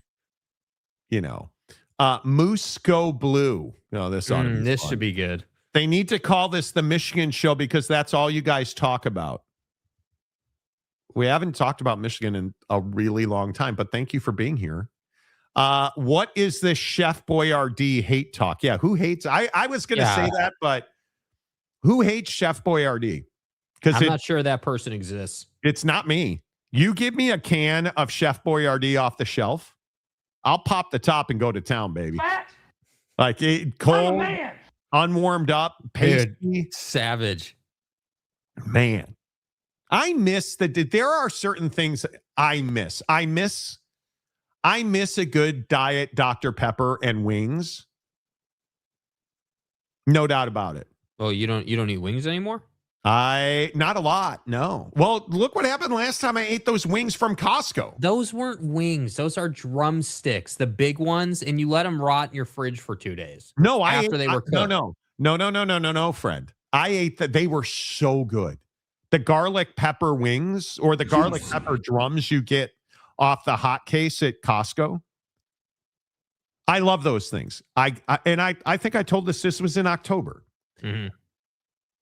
Bro, I ate those things, and 12 hours later, death was emanating from my hindquarters. Like, it was, I don't even know how to describe it. Well, that's the issue, isn't it? They were so good, though. And it's greasy food. I can't do greasy food anymore. I just don't enjoy it. So embrace it, Big Daddy, and join us. I'm a proud BYU hater. He hates BYU. See, this is the energy I can get behind. If you're a hater, just own it and embrace it, dude. Just live it. Just let the hate flow through you, right? You're now blue-blooded veins, right? Let the hate flow through you. Blood. Yes, exactly, dude. I can't stand these guys who are haters. They're like, no, I don't hate this team. I'm not a hater. What? I would never say a cross word. No, dude. I'm riding with Randy here, dude. You're a proud BYU hater. That's who you are. Live that energy, dude. You about that? Then great. Just embrace it. Can we start a slow clap? Can we start a slow clap for James for finally arriving? Congratulations, James. Just incredible. Just truly a monumental day on the program. You know, we couldn't have done this without you, James. Really great job arriving. You're not Brooks Koepka, but welcome back, dude. Yeah, midweek Coug. How are you guys so awake? What time is bedtime? Dude, I went to bed at 9:15 last night. Last night, do you guys ever do this?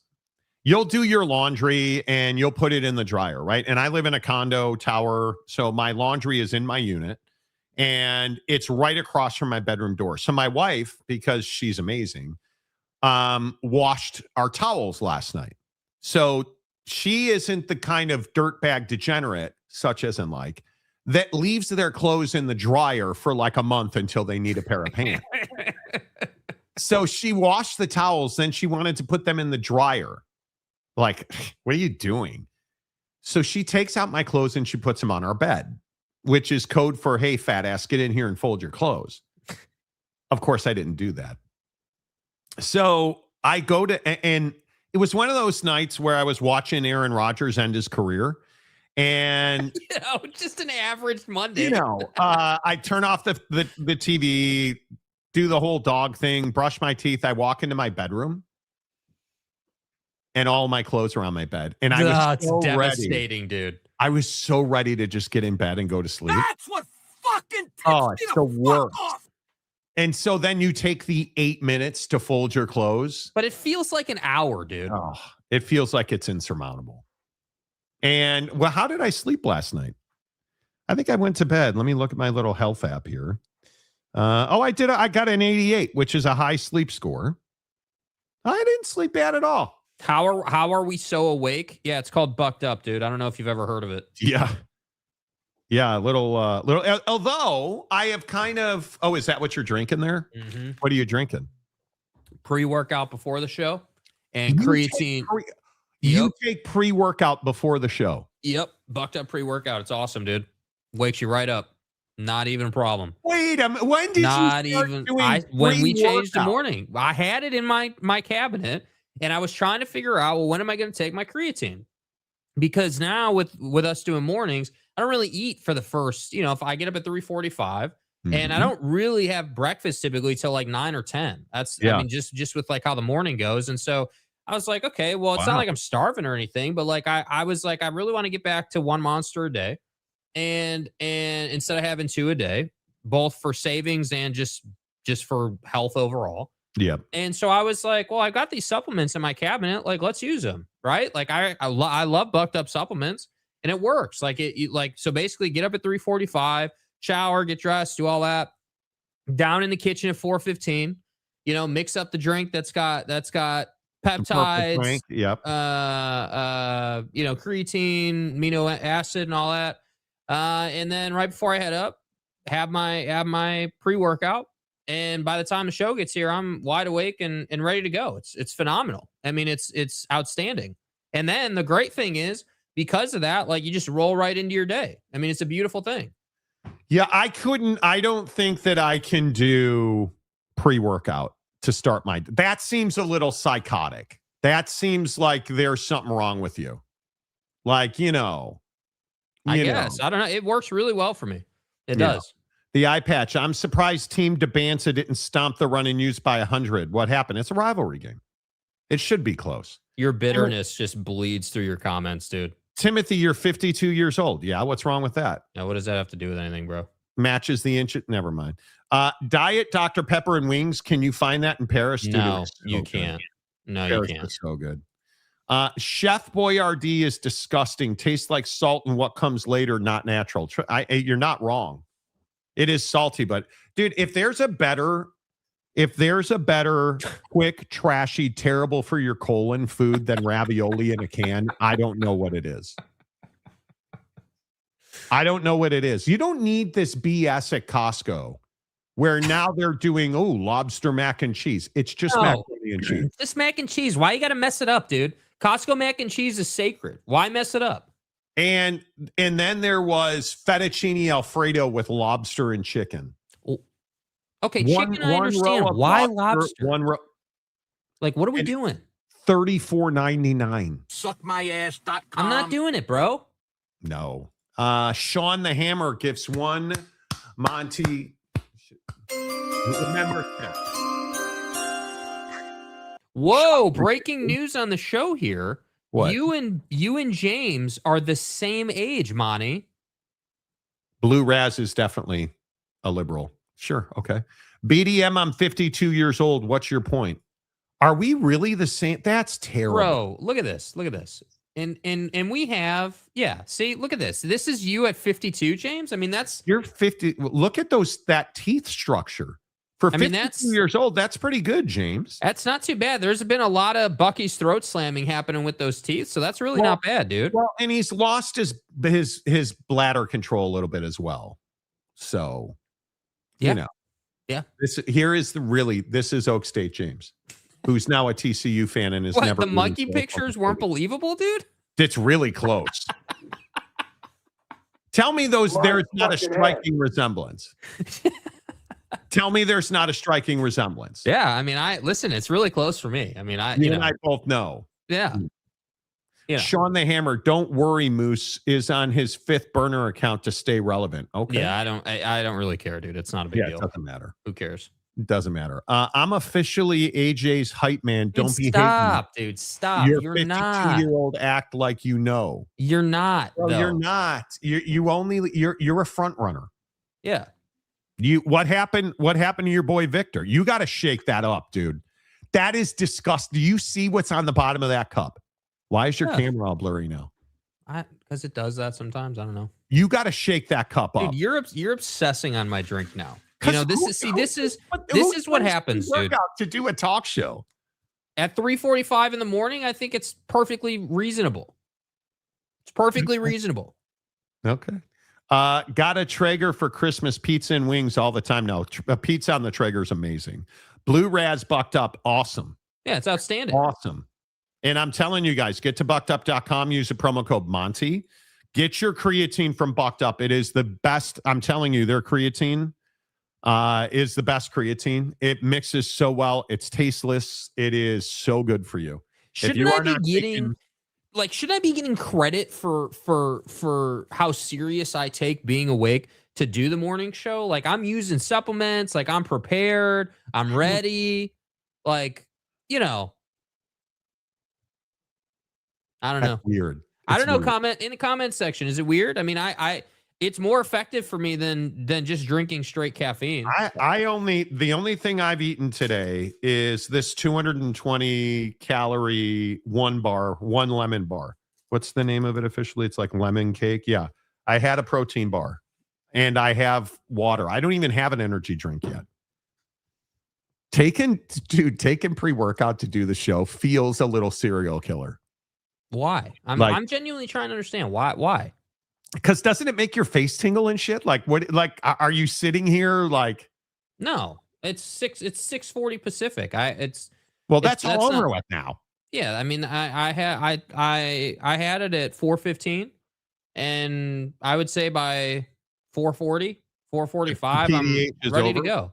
Yeah. The PDH is over. Is that what you're saying? mean, I don't really get a ton of face tingling happening because I think I have a tolerance to caffeine. So it just, it just kind of, it's not like it's C4 or some crappy ass thing, obviously. Like it's good stuff. It works well. Okay. Yeah. It only took 3 years for the semen demon to arrive. But he's Don't here. call me the semen demon. I'm Shiva, the god of death. If you missed it, Oak State James did have a meltdown over being called the semen demon yesterday. Yeah. So, I'm almost 51. My birthday is February 4th. A red 3X Buffalo Bills jersey or an aged band to BYU jersey makes me the perfect gift. Okay. What happened to Victor Wembanyama? Oh, you know what that's supposed to say, dude?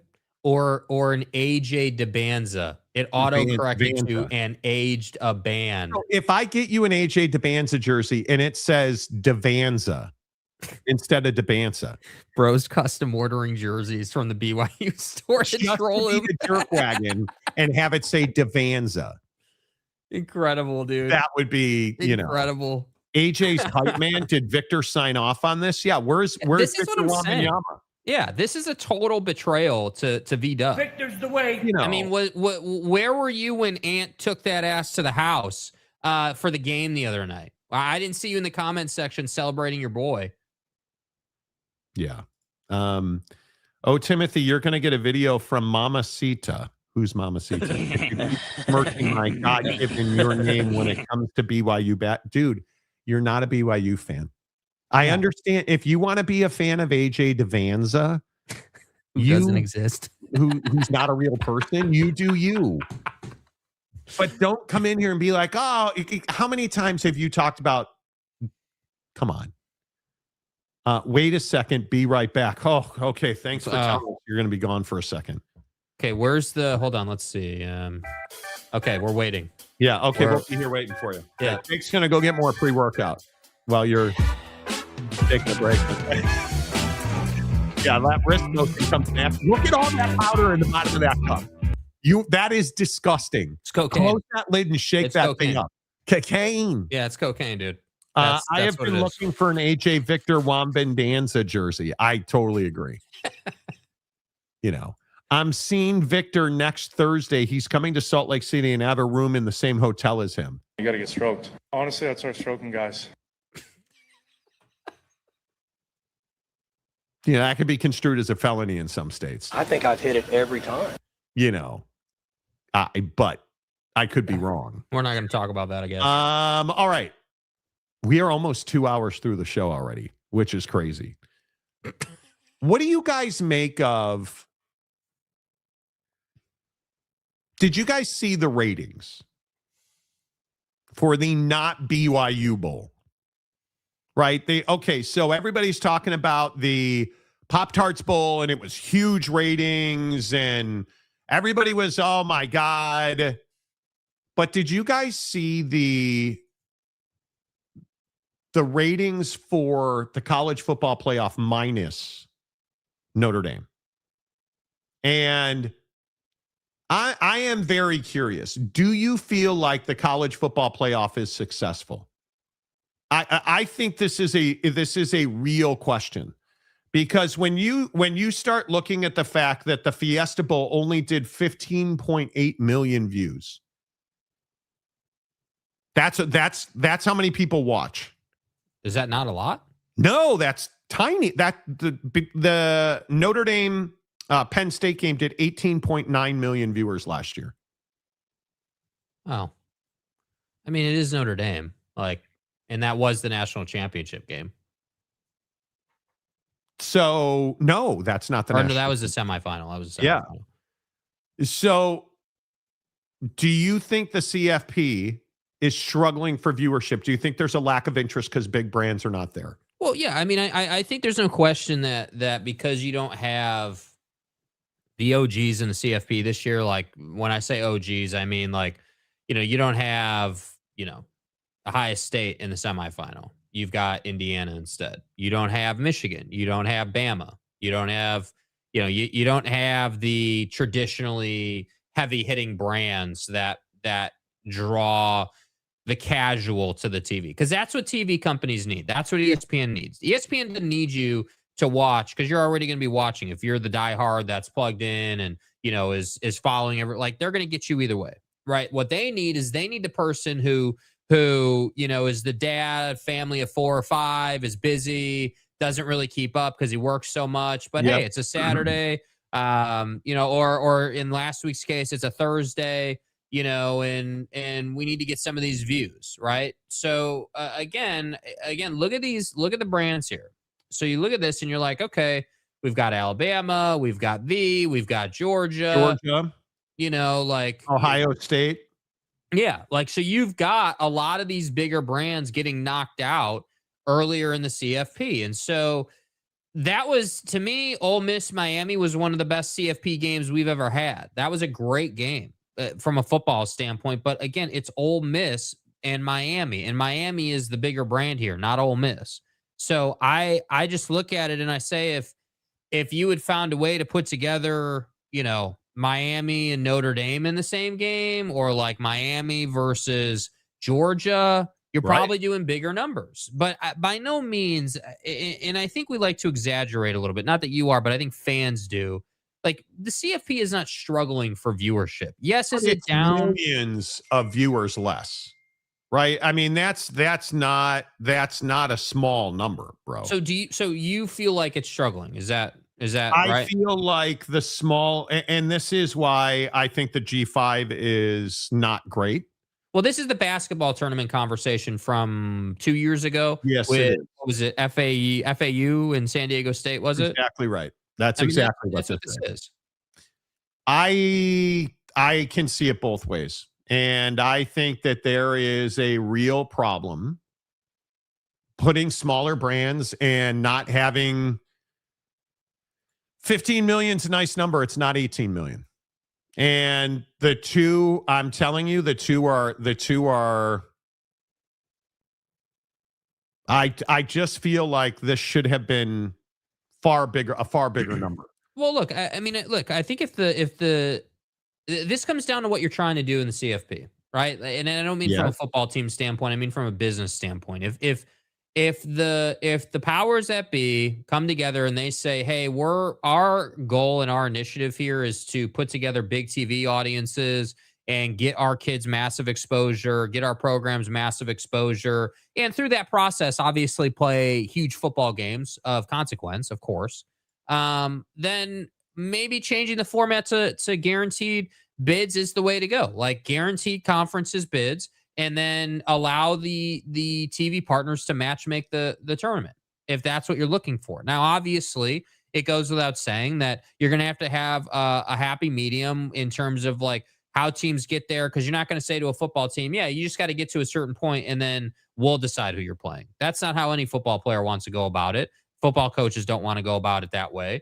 So it's this give and take of, hey, like the ESPNs and the Foxes and the Amazons now need to find a way to do big numbers while also saying we need to try to keep the sport healthy. And that's again, if you're going to change the format of the CFP, if we're having that conversation, that would be why you should. Well, yeah, I mean, I think anytime you're talking about TV partners and is the CFP healthy, the conversation around changing the format inevitably comes into play, and this whole thing about guaranteed spots and how many conference games and this whole thing, like, we need to smooth it out and just get on the same page that the G5 should never be in the college football playoff. It should never happen.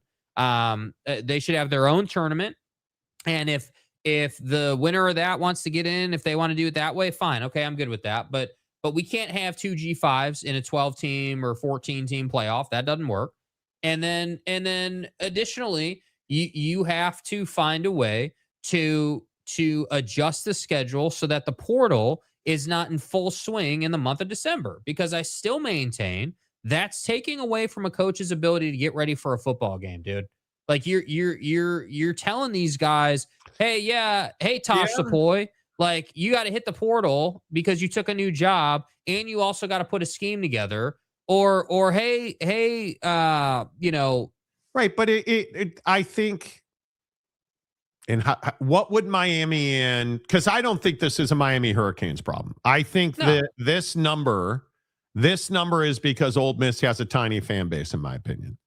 And it's if you had Miami and Notre Dame, if you'd have had that rematch, which I think is vital in the future. 25 million views, bro. Yeah, if you exactly right. You're going to have a huge TV audience, even if it's just a playing game, whatever it might be. You have to leverage the controversy. Yes. And I think that's one of the things missing here. And I'm not just saying that because I'm a Notre Dame fan, but pick the team that Texas or whoever Florida you feel State like. Several years ago. Yeah, BYU this year. BYU wouldn't have drawn what Notre Dame would have drawn, but it would have been better than a multi-million viewer decline. And I'm not saying this is a disservice. I think Miami has made fistfuls of cash being in the playoff. They're not going to cry about money. But my point is, in my opinion, you did a disservice not having the bigger brands in. Now, I'm not the guy that wants the same team or the same two teams in the championship game every year. I want diversity. I want to see a mix of teams. It's one of the reasons I love that Miami's winning these games. Like, I'm all about that, right? But in my opinion, I think you have to do what's best for the core of the college football business, and that is not having small brands ending up in the semifinal.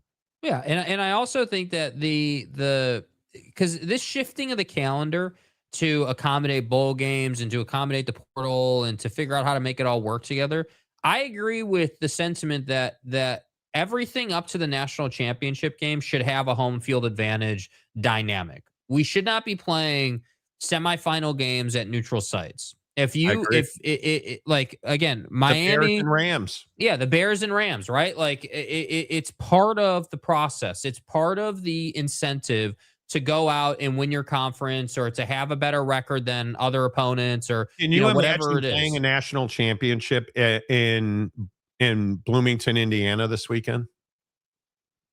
Is that, and this is the Super Bowl conversation, is that good for the product? Okay, I get the national championship game.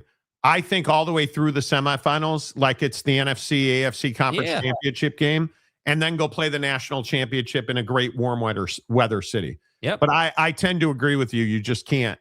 Because I just think the spectacle, the spectacle of game day being on site for a CFP semifinal game in Lubbock or in Tuscaloosa, wherever, right? Like wherever it is, just being able to go and do that, your sponsors are going to eat that up, dude. Like, do you understand how good that building is going to be, like, through the gills full, bro, for that game? And it's going to be a crazy environment. Like that's what college football should be about. And I think that I just grow tired of the system not being able to say, okay, cool.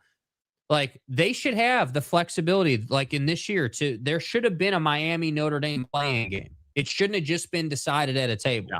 There should have been, there should be a setup to where it's like, hey, if you're on the bubble, you're going to have to play in. They're like, that's why they did that with the basketball tournament. Hey, the first 4 out are now going to play playing games to get into the tournament. And as much as I didn't love expanding the tournament, I feel like if you're going to do it, that was the way to do it.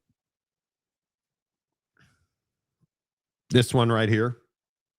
What did I say yesterday? Playing on a Thursday and Friday certainly didn't do your numbers any good. It just didn't feel, the Thursday game specifically felt weird to me. I was working and it was like 3:45.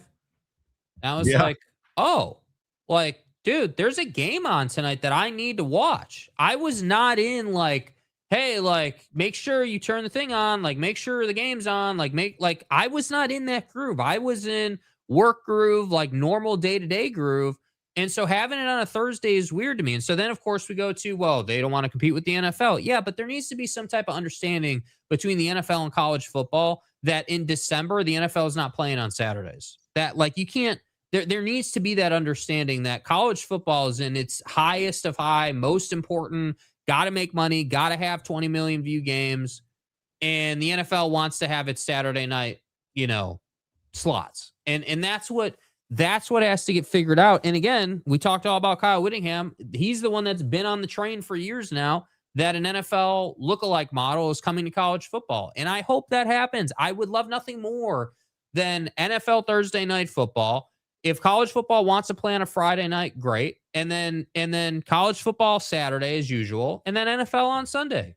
Like, this doesn't have to be that hard. But right now it is, for really no other reason than TV partner commitments. That's honestly why it's set up the way it is right now. And that's what needs to get fixed. Yeah, we'll see. I mean, I think it is going to be very interesting. I think it is. It's just going to be. I want to see what the ratings are. On a Monday night, that makes a lot of sense. That's where it's traditionally been. I want to see what the ratings are. It's a holiday weekend. Martin Luther King holiday is Monday. Let's see what that looks like, right? It needs to be a big number. Is it true no Rose Bowl for next year's playoff? Correct. The championship game next in 2027 is Las Vegas, I think. Allegiant. So the NFL game should have been on Thursday and Friday. No, they shouldn't have been. The NFL game should have been Sunday, and the college game should have been Saturday. But they didn't want to compete, so I get it. The NFL, it's very difficult to compete with the NFL. You will lose the casual fan to the NFL playoff. That's the problem. The CFP will lose the casual fan like me. I'm a Notre Dame fan. Would I have watched? I would have watched Miami. I would have. I probably. Well, the truth is, you'd have been flipping back and forth if they were on at the same time. I'd have probably had it in multi-view. Yeah. But how many people would have done that? Timothy, I hope you know I love your show and you are on my Mount Rushmore of sports greats. I do. Yeah, but that doesn't change the fact that you're not a BYU fan, dude. Yeah. And you've sold out your soul for AJ Devanza. And listen, I appreciate that you're throat slamming the show. That's great. But that doesn't, your wannabe BYU fandom is, it's just that doesn't work. Yeah. Sergeant Green, I almost forgot the Thursday game was on, you and everybody else. Yeah. Kay Nurin says Michigan will win the Big Ten championship. Maybe. I don't. Ohio State's going to be very good again. Spring semester is started and college football isn't over. The transfer portal is open still. Coaches just finished filling their staff slots. College football has a serious calendar issue. Yeah. Yep. And no matter what they make the calendar, people are going to complain about it. So, don't start the CFP 3 weeks after the regular season. I agree. The bye week thing is a huge problem. I still maintain if we're only going to have one portal, put it after spring ball. Mm-hmm. That makes the most sense. You can't have coaches having to recruit during the college football playoff. But I'm sure there's a problem with that too. Keeping it traditional with the CFP on Saturday, NFL on Sunday is ideal and the way to go. Yeah. Yep. Yeah. BYU is doing great. 3 linemen and 1 linebacker yesterday. Yep, BYU is doing great. No, how about Notre Dame finally getting in the portal? How about that? Notre Dame, our mother. I'm burned out on Notre Dame fan. I'm tired. Do you know how many Notre Dame fans tag me in posts being like, "Oh, dude, look, we got crystal balled." Fuck off. Like, what does that even mean, dude? Like, we got crystal balled. Hey, Monty. Hey, Monty, I got to tell you something. We're a crystal ball to get your rectum over here to South Bend for 2026. Hugh Janus. Shut up. We're crystal balled to get Jimmy Waters, the safety from Paducah. Oh, my gosh. He's just the best ever, dude. If Lynn Jones didn't report it, then I don't believe it. Oh, man. Oh, man, dude. Do you guys know who Lynn Jones is? Lynn? Jake, you hate this story. Well, I just think it's one of those stories that's just it's an issue for no reason. Like it literally is a non-issue that's been made into an issue. And this is The classic. issue is we as men, particularly sports fans, if we can't sexually gratify ourselves to a woman involved in sports, then she doesn't know ball and shouldn't be in the locker room. That's what this is. Yeah. Dudes are uncomfortable with a female voice saying something that isn't a hard-hitting question, which is what Lynn Jones. Why is that a problem? I don't know, but here's Lynn Jones's response. I don't take no offense to it. Listen, I've been in this business more than 25 years. I've interviewed from Barack Obama to Terry Bradshaw to, what's my guy named Tiger Woods. So he can say whatever he wants about fake news. I am a member of the Black Press, NNPA, the National Newspaper Association that's been around more than 100 years. I'm the associate editor of the Jacksonville Free Press, one of the more than 230 African-American newspapers still printing in this country today. In Jacksonville, you have the Florida Star since 1955. We've been around since 1986. In Philadelphia, the Philly Tribune has been printing since 1884. In my hometown of Detroit, the Michigan Chronicle has been printing since 1935. So support the Black Press. So you can call me fake all you want to, honey. I've been doing this a long time. Okay, first thought, her glasses are way better than Witt's glasses. Way better. We're in a different league. Like this is not even competitive at this point. But do you find her offensive? Do you like are you I don't find her offensive. I think that people just are hating on her because she said something nice to dude. Like we eye roll that. That's what we were like, oh God, here we go. Yeah. Right. That's what we do. Yeah. I think people take Lynn and are like, why is she being nice to Liam? Why are we doing this? This is not because the issue that I see everyone having with this is like, hey, you're a part of the media. Why are you being nice to him? Your job is to ask questions and to build a story. And my main point is that, ultimately your season's over. And she was just being nice and being cordial and saying like, hey, hell of a season, great job. Just want to give you some credit. And we're real quick to write off Lynn, but when a kid reporter does this, like this happens at the Super Bowl, this happens at like the bigger events where like they open the media up to kids and things like that. And there was one year when Tom Brady was at the Super Bowl. You guys know the clip I'm talking about, where the kid asked Tom Brady like, "Who's your hero?" And like, so we see this from time to time where media members say positive things. This is a non-issue, dude. She didn't do anything wrong here. The fact that she had to go on local news and defend herself to me is outrageous. I mean, there's just no, like, I don't understand why it's such a problem that she wanted to say that. I don't think they had a great year. Hey, you got to the playoffs and lost. All right, cool. But that's not really, obviously, like I maintain a great year in the NFL is winning at least one playoff game. Anything past that, and you've had probably one of the best seasons in franchise history. So, it's not a big deal. I think it's just so abnormal. I think it's so abnormal when you have somebody like Lynn Jones stroll into a press conference and say something. Well, how come in your 3-4 scheme you didn't twist double stunt post D4 in your mom's XYZ banana? Like that's what it is. And this whole debate over her asking the question, she is a credentialed member of the media who is more than qualified. Her qualifications are not in question. I don't know why we care about this. Oh, wait, yes, I do. And I think it's because she's a woman. That's why we care about this. Yeah, it very well may be.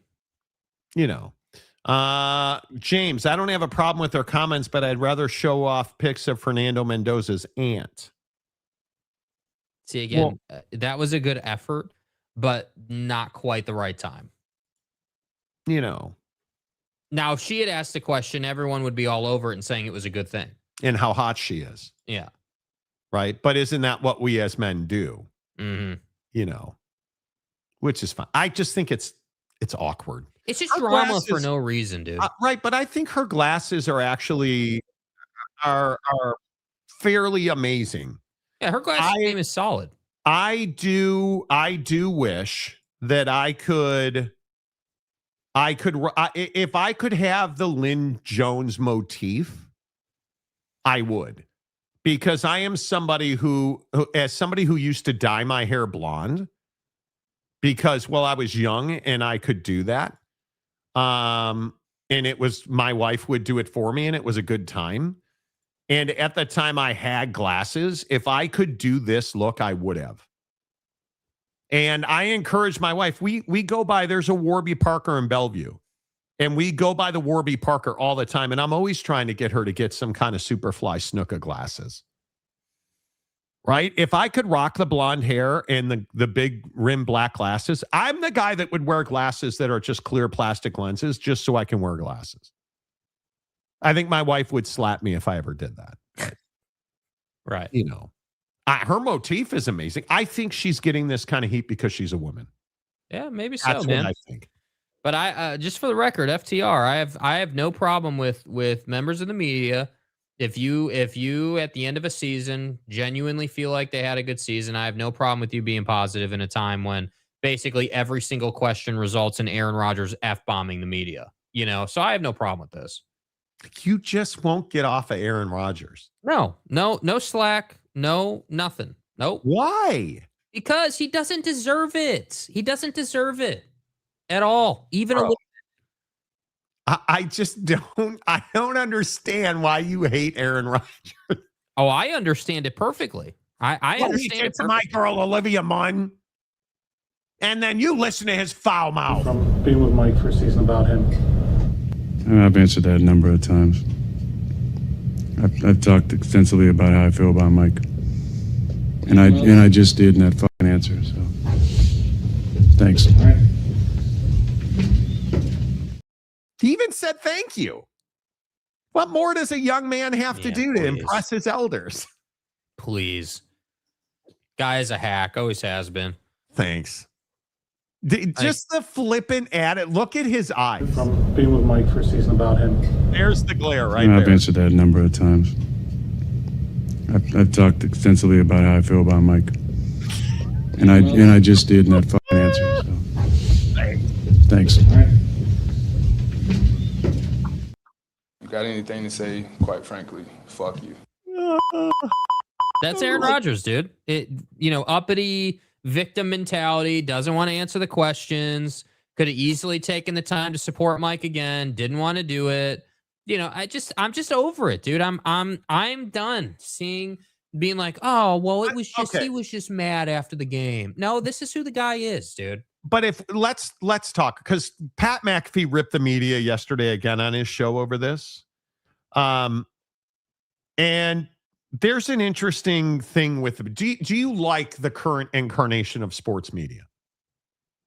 I mean, I guess let's start with who we're calling the media. Pat McAfee's not the media, in my opinion. Pat McAfee does a talk show. You're not the media. He's We're an not the media. entertainer. Yeah, he's an entertainer. Like again, any like talk show, you're not media. I would agree. You're We're not the media. Yeah. Yeah, you're entertainment product. The media is the Salt Lake Tribune ripping wit. The media is writer guy. The media is I would even contend that guys like Shams and Woj back in the day, those guys aren't even media. Those guys are just reporters. Media is beat writer guy who typically will make a mistake every couple of games writing about a team or doing. That's what the media is right now. And so, do you trust the media? I don't trust a single outlet. I trust my ability to go to multiple outlets who are writing for different motivations to get a general understanding of what took place in any given situation and to form my own opinion. I don't sit here and say, oh, well, the classic, comparison, Fox or CNN or Sports Illustrated or ESPN. Like you gotta get the same story from like 5 different outlets and you'll start to get an understanding of what took place. So no, I don't trust I don't trust. I don't trust a single outlet on its own to be like the end all be all of like my stuff, my opinion. Because I'll be honest, I hate the way sports media has degenerated. I hate the bro culture. I hate that you can't really turn on sports talk radio anymore because it's dreadful, right? Like you can't. I think media in general, especially when it comes to CNN, Fox, like you can't believe anything that they're saying. Yeah. And maybe we should never have, but we just are in a place now where it's so hard to find a good conversation where you can go and sit for 15 minutes and learn or listen and then try to go learn something, or it just be entertained so you're not thinking about your divorce or your bills or your health issue, or that's what it should be about. Let the journalists be the journal. Let the Wall Street Journal and the New York Times and the Athletic do their journalism. I think everything else should be entertainment, right? Fox News is not journalism. CBS certainly right now is not journalism. ESPN is not journalism. Somebody like Shams is not journalism. Is Ken Rosenthal journalism? I have no idea. Right? But when Ken says something, I believe it. Mm-hmm. When Pat McAfee says something, I don't believe it. Yeah, well, what you're talking about is credibility, right? Yes. I mean, credibility, I think, is the word that is the great equalizer, and it's as simple as what you just said. Hey, drop a name. This is like when you think this is the Hall of Fame thing, right? Hey, Yes. Is this guy a Hall of Famer or not? It's either yes or no based on his name and the recognition it has. So credibility, is Pat McAfee credible? In my opinion, no. Is Ken Rosenthal credible on Major League Baseball? Yeah, I think he's pretty credible on Major League Baseball. Gosh, I can't remember his name off the top of my head. Buddy from ESPN, Jeff Passan. Is he credible? Absolutely. Absolutely he's credible.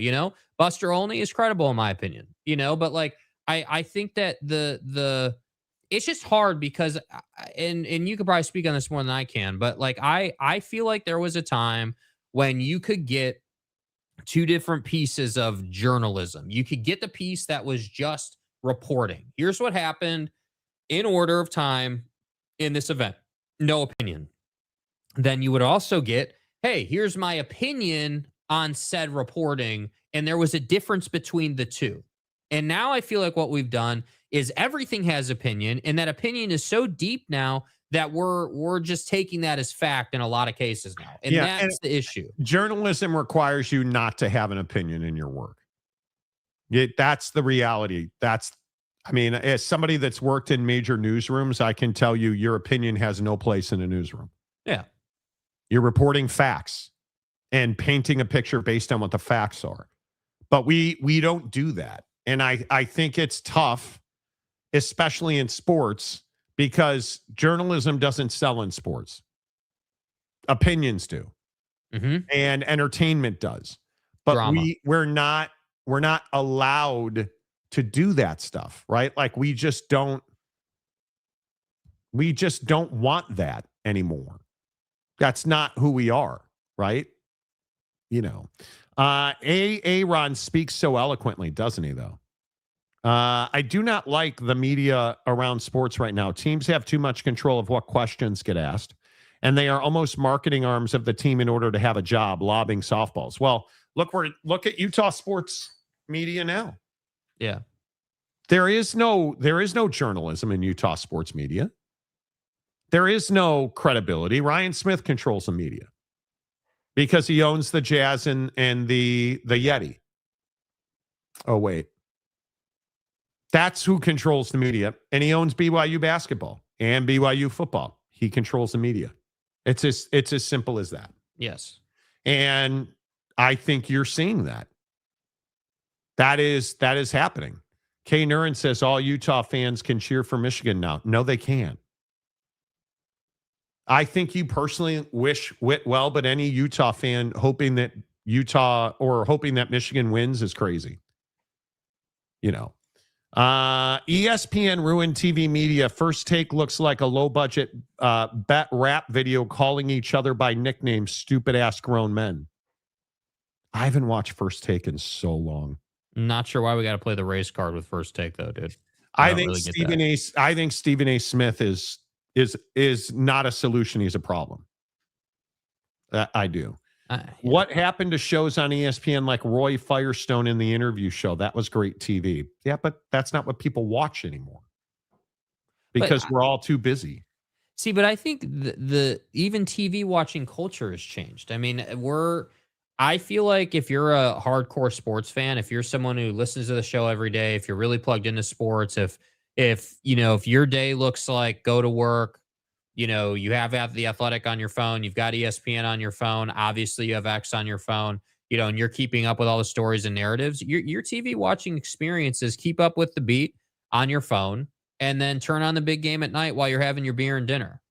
To me, that's the TV watching culture for your average sports fan. And I think that what's difficult is that because of the smartphone, we don't gather around the TV like we once did. So the interview show, the 60 Minutes style of show, I think is not as impactful as it used to be, which is unfortunate because it's through no fault of their own. Like, any TV show you want to look at, it's just that times have changed. And that's what I think is challenging is that we're just in such a dramatic time, such a drama filled, there's always an issue. Like, that I just feel like that's all I ever really see on TV now, and so sports has become a landscape of like, we can have fun, we can bust Aaron Rodgers' balls, we can talk about like there are these different things that are not so like life and death. It's just more like, hey, this is what we're talking about today. And that feels better than, what country is burning to the ground or what pandemic got started or somebody like Stephen A. Smith. Yeah. Why is it allowed that Stephen A. Smith can talk about the Minnesota ice shooting, but nobody else at ESPN can? Why is that allowed? I don't know. Right? Like everybody, the funny thing is, everybody in this country that is in the shut up and dribble crowd is applauding Stephen A. Smith because he came down on their side about the Minnesota ice shooting. But why is he allowed to be commenting on that? That's what's wrong with media and sports media. You either, if we're going to be in this place where we're not allowed to talk politics and hard news, don't talk politics or hard news on ESPN. Period. Off ESPN, you're an ESPN. Is there a more well-paid, larger personality at ESPN than Stephen A. Smith right now? No, I guess not. It doesn't matter where. If he's taking a crap and he talks about the Minnesota ice shooting, he's on ESPN. I don't understand why that's allowed. Yeah, I mean, it's a fair point. I mean, I don't even disagree. I think that look, companies like ESPN are playing this cat and mouse game of how much rule breaking can we do with guys like Stephen A. Smith? Like, how often can he talk about that, versus like how much sport, like the ratio of like how much politics and Minnesota ice shooting type topics is he going to talk about versus the Dallas Cowboys versus football. And I would agree. It is a lot. It absolutely is a lot. And part of me feels like Stephen A. Smith does it more than ESPN probably wants him to do it, but they don't really have another choice. Where are they going to go? It's not good for business if he goes to Fox, let's say, or a competitor. Well, and Pat, this is the Pat McAfee discussion. It is, very much so. This is why Pat McAfee calling Caitlin Clark the B word. Mm-hmm. This is why Pat McAfee constantly ripping his coworkers becomes a problem. Because at what point do you run out of sports talk talent? Pat McAfee, by any stretch, is the largest sports talk media personality in the country. Yeah. Right? He is, the guy is living the edict of not creating content. You're just documenting. That's what he does every day on his show, which I applaud him for. But at some point, like you look at the Pat McAfee stuff that came out, there was a major media poll about Pat McAfee. And the fact is his popularity is slipping. When you start looking at the results of these numbers, half of those who answered the question said they do not like Pat McAfee on College Game Day. 49.5% of fans who took part saying they didn't approve of McAfee's contribution to the weekly College Game Day program. 50% don't like it? Yeah, which I was surprised to see that number because I actually like McAfee on Game Day. I don't like his show and what they do there. And I guess that means I'm in the minority on it, which I was a little surprised by. But hey, if that's the case, that's the case. And I think, I think in the bigger picture, the podcasting culture has really decimated what used to be known as a well thought out, like well educated, put together talk show. Whether that was on the radio format or on the TV side, doesn't really matter. But I feel like podcast culture during the pandemic turned into two people sitting in their basement, just bouncing ideas off each other without any clear direction or any clear preparation or any idea of what they actually wanted to like get after on that day's show. And I bring that up to say Pat McAfee has now, made a living on, I'm just going to show up.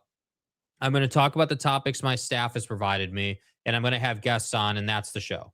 There's not any type of like, again, the comment before about like interview style, like I hate the way he interviews people. I despise it. I think it's wasteful and unintentional. And I think it's a waste of people's time. And I think he benefits from guys like Saban just being as great as they are. Saban coming on your show, Saban's good for like 4 or 5, one-liner nuggets that you can put on Twitter and just on his own. And that's what's tough for me is that there's the wasted opportunity in shows like Pat McAfee is absolutely incredible. Like just off the charts with, hey, you could have done X, Y, and Z at a much higher level and produced just such a far like superior 100%. Ass kicker of a content with your show. And they just don't. And again, I'm in a place now as a 32-year-old millennial where I'm like, bro, like, yeah, you're right. Like, I don't have, like, I'm still stuck on Rome. Like, I don't have a new, younger, like, man, I can really get after it with this show. That does not exist for me. Agree. I can't even tell you how excited I am for the PGA Tour to finally return. It feels like it's been ages since I've had the chance to watch golf on ESPN, and I say that only to say that that's what's replaced talk shows for me. It's either baseball or golf typically, because football is not on when I would be listening to a talk show. So football is excluded, basketball is excluded, You want to know what the real sad thing is? I don't listen or watch anything during the day. I've turned it off. I can't. Pat McAfee's show is so unwatchable right now because he's always attacking somebody. Mm-hmm. It's unwatchable. And Jim Rome's just not on my radar anymore. I don't even know what time he's on. He changed time slots again. So that's tough. But there's nothing in sports talk. And Monday I was listening to The Score in Chicago. There's nothing there is nothing compelling nationally. I can't tell you that I am not interested in the Herd. I'm not interested in Pat. I don't listen to ESPN radio. I've never been a Barstool consumer. Never. I haven't been a Barstool consumer. And I think Dave on occasion's fine. I can't watch Joe Rogan. I don't have any idea what that show's turned into. It's just rough. Like I want to, and I just can't. I listen to classical music most of the day. I just have it on in the background. Yeah. So it's like, all right, well, we're listening to music. And again, one of my favorite things is to have, I actually really like, depending on the day and the vibe, I actually like having golf on mute with the music. That's been the combo that like I enjoy most, because then I get the vibe I want, but I can also peek over and see who's doing what. You run into a crazy shot out of the woods or something that gives you a 5-minute reprieve from your day. Like, so that's my trouble, man. And I don't know what it's going to take for, for things to, it's not even that they need to go back to the way they were. It just needs to be a more productive, intentional thing. Like we got into such a rut in the pandemic of just showing up and like not really trying and not really doing much, that I feel like that's all we have now. We just kind of show up and whatever's going to happen is going to happen, which is insane to me because that's just not what we're accustomed to doing, I feel like. But I saw a thing on X the other day that's been damn near 7 years since the pandemic started. Like it's just, like I don't know. It is 2026, dude. Yeah. So like I don't even know what are we? Where is time gone? Yeah, where I don't know, is man. time? And this is the broader discussion that I get into. What do we do for fun anymore? Right now, nothing. There's not really anything. Has anybody thought of this? Like, ask yourself right now as you sit here listening to the 3,500 people watching the show. What do you do for fun?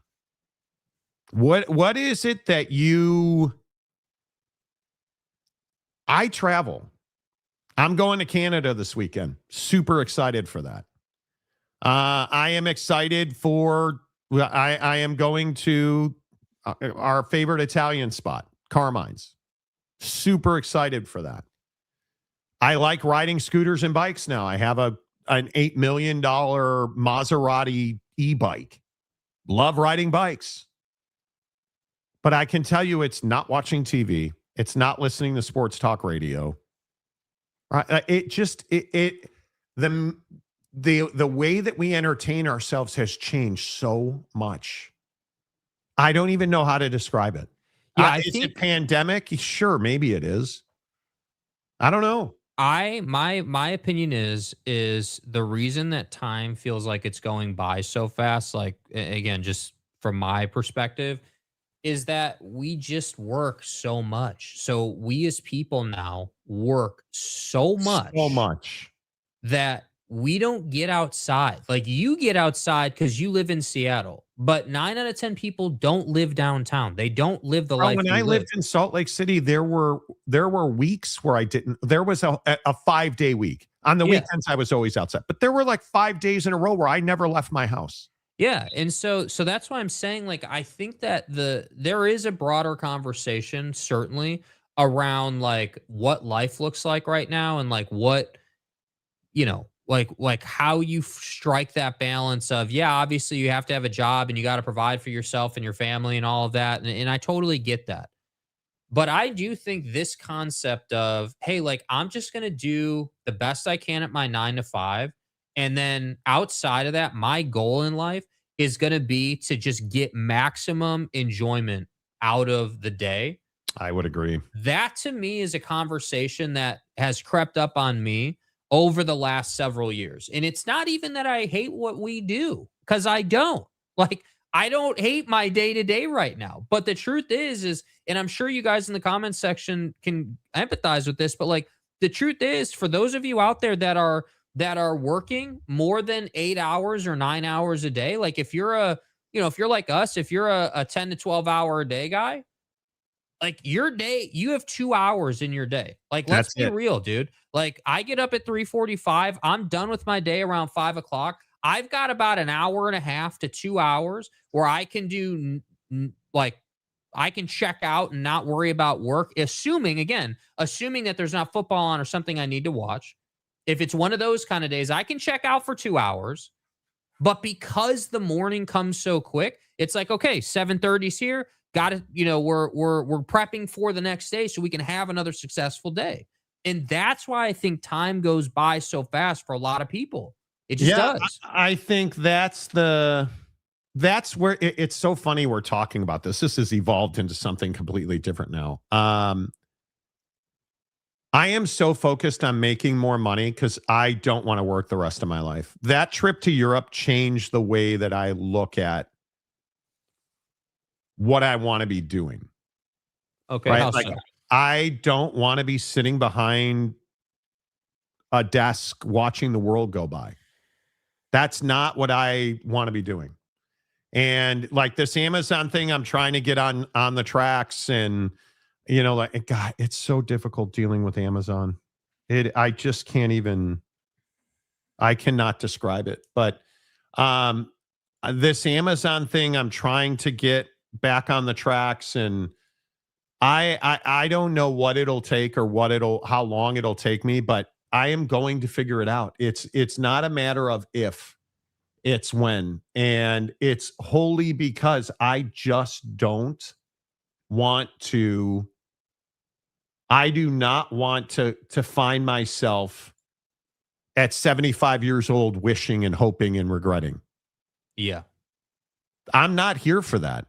I am not here for that. I want, without question, to go and live our best life possible. That's what I am after. Mm-hmm. And it's very difficult for me to sit here and tell you that it is so frustrating to me that we do this, man, that we just grind our face off for people that are not us, for people that are not, that make way more money than we make, grinding on the shit that we're grinding on for them. Mm-hmm. I'm not willing to do that anymore. Like, I want that to come to an end as soon as it can possibly come to an end. And for my money, I am really focused on not doing the same grind for the rest of my life. It's just not enjoyable. Yeah. Yeah. I'm not passionate about that. I'm passionate about making money, and I do enjoy making money, but dude, I want more. Yeah. And it's, yeah, no, I feel that. Yeah. I'm really fortunate that I am young, and I am in a position where I have the ability to chase more, because not everybody does, but I just feel like that's what has to happen. Well, and I think on the other side, like when it does happen, because I agree, it's not if, but it's when, I think it will be like for me, it'll be a strange existence initially when I have more than, 2 hours. Like when the day comes that we have what, like 4 hours, 5 hours, like enough time to where, you can go to the gym, let's say, and not be rushed, or you can go and do whatever it is, whatever your thing is. I mean, the gym is just an example, but like, it'll just be kind of a weird thing to be like, yeah, okay, there's not like a next thing on the schedule, and I can go and do whatever it is I want to do. That would be weird. Honestly, that would be a strange feeling on a weekday for me. The weekends are different, obviously, but on a weekday, it would be a different feeling. Like if you said to me like, yeah, like you're just going to do 9 to 5, and then it's on you to figure out what you're doing at night, let's say, or in the morning. Like that would be very different for us, because we have a grind, and we do that, and we grind the hell out of it, and we do a really good job. And like, we've built something, and that's what's interesting to me. For a lot of people who listen to our show is like, what is that, because you guys aren't doing a show, but you, I'm sure, are doing something. Everybody's got a thing that they're working on. So I don't know, man. It's like, how long are you willing to, sit and wait? Yeah, to sit and wait, to like kind of to be in this same setup for how long? Like that conversations can be a difficult one to kind of stomach, because you're like, yeah, man, like obviously, like most of us are going to work for a good portion of our life. Yes. And at the same time, though, and this is what I think the younger generation is doing, that's kind of upsetting the equilibrium, if you will.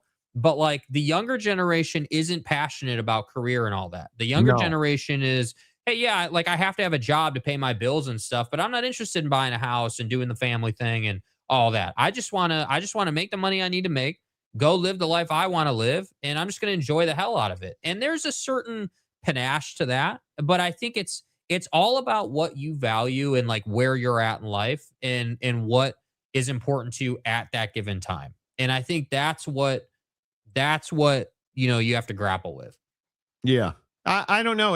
It'll be interesting to to see what comes in society. Because I think what we do to entertain ourselves is a fascinating discussion.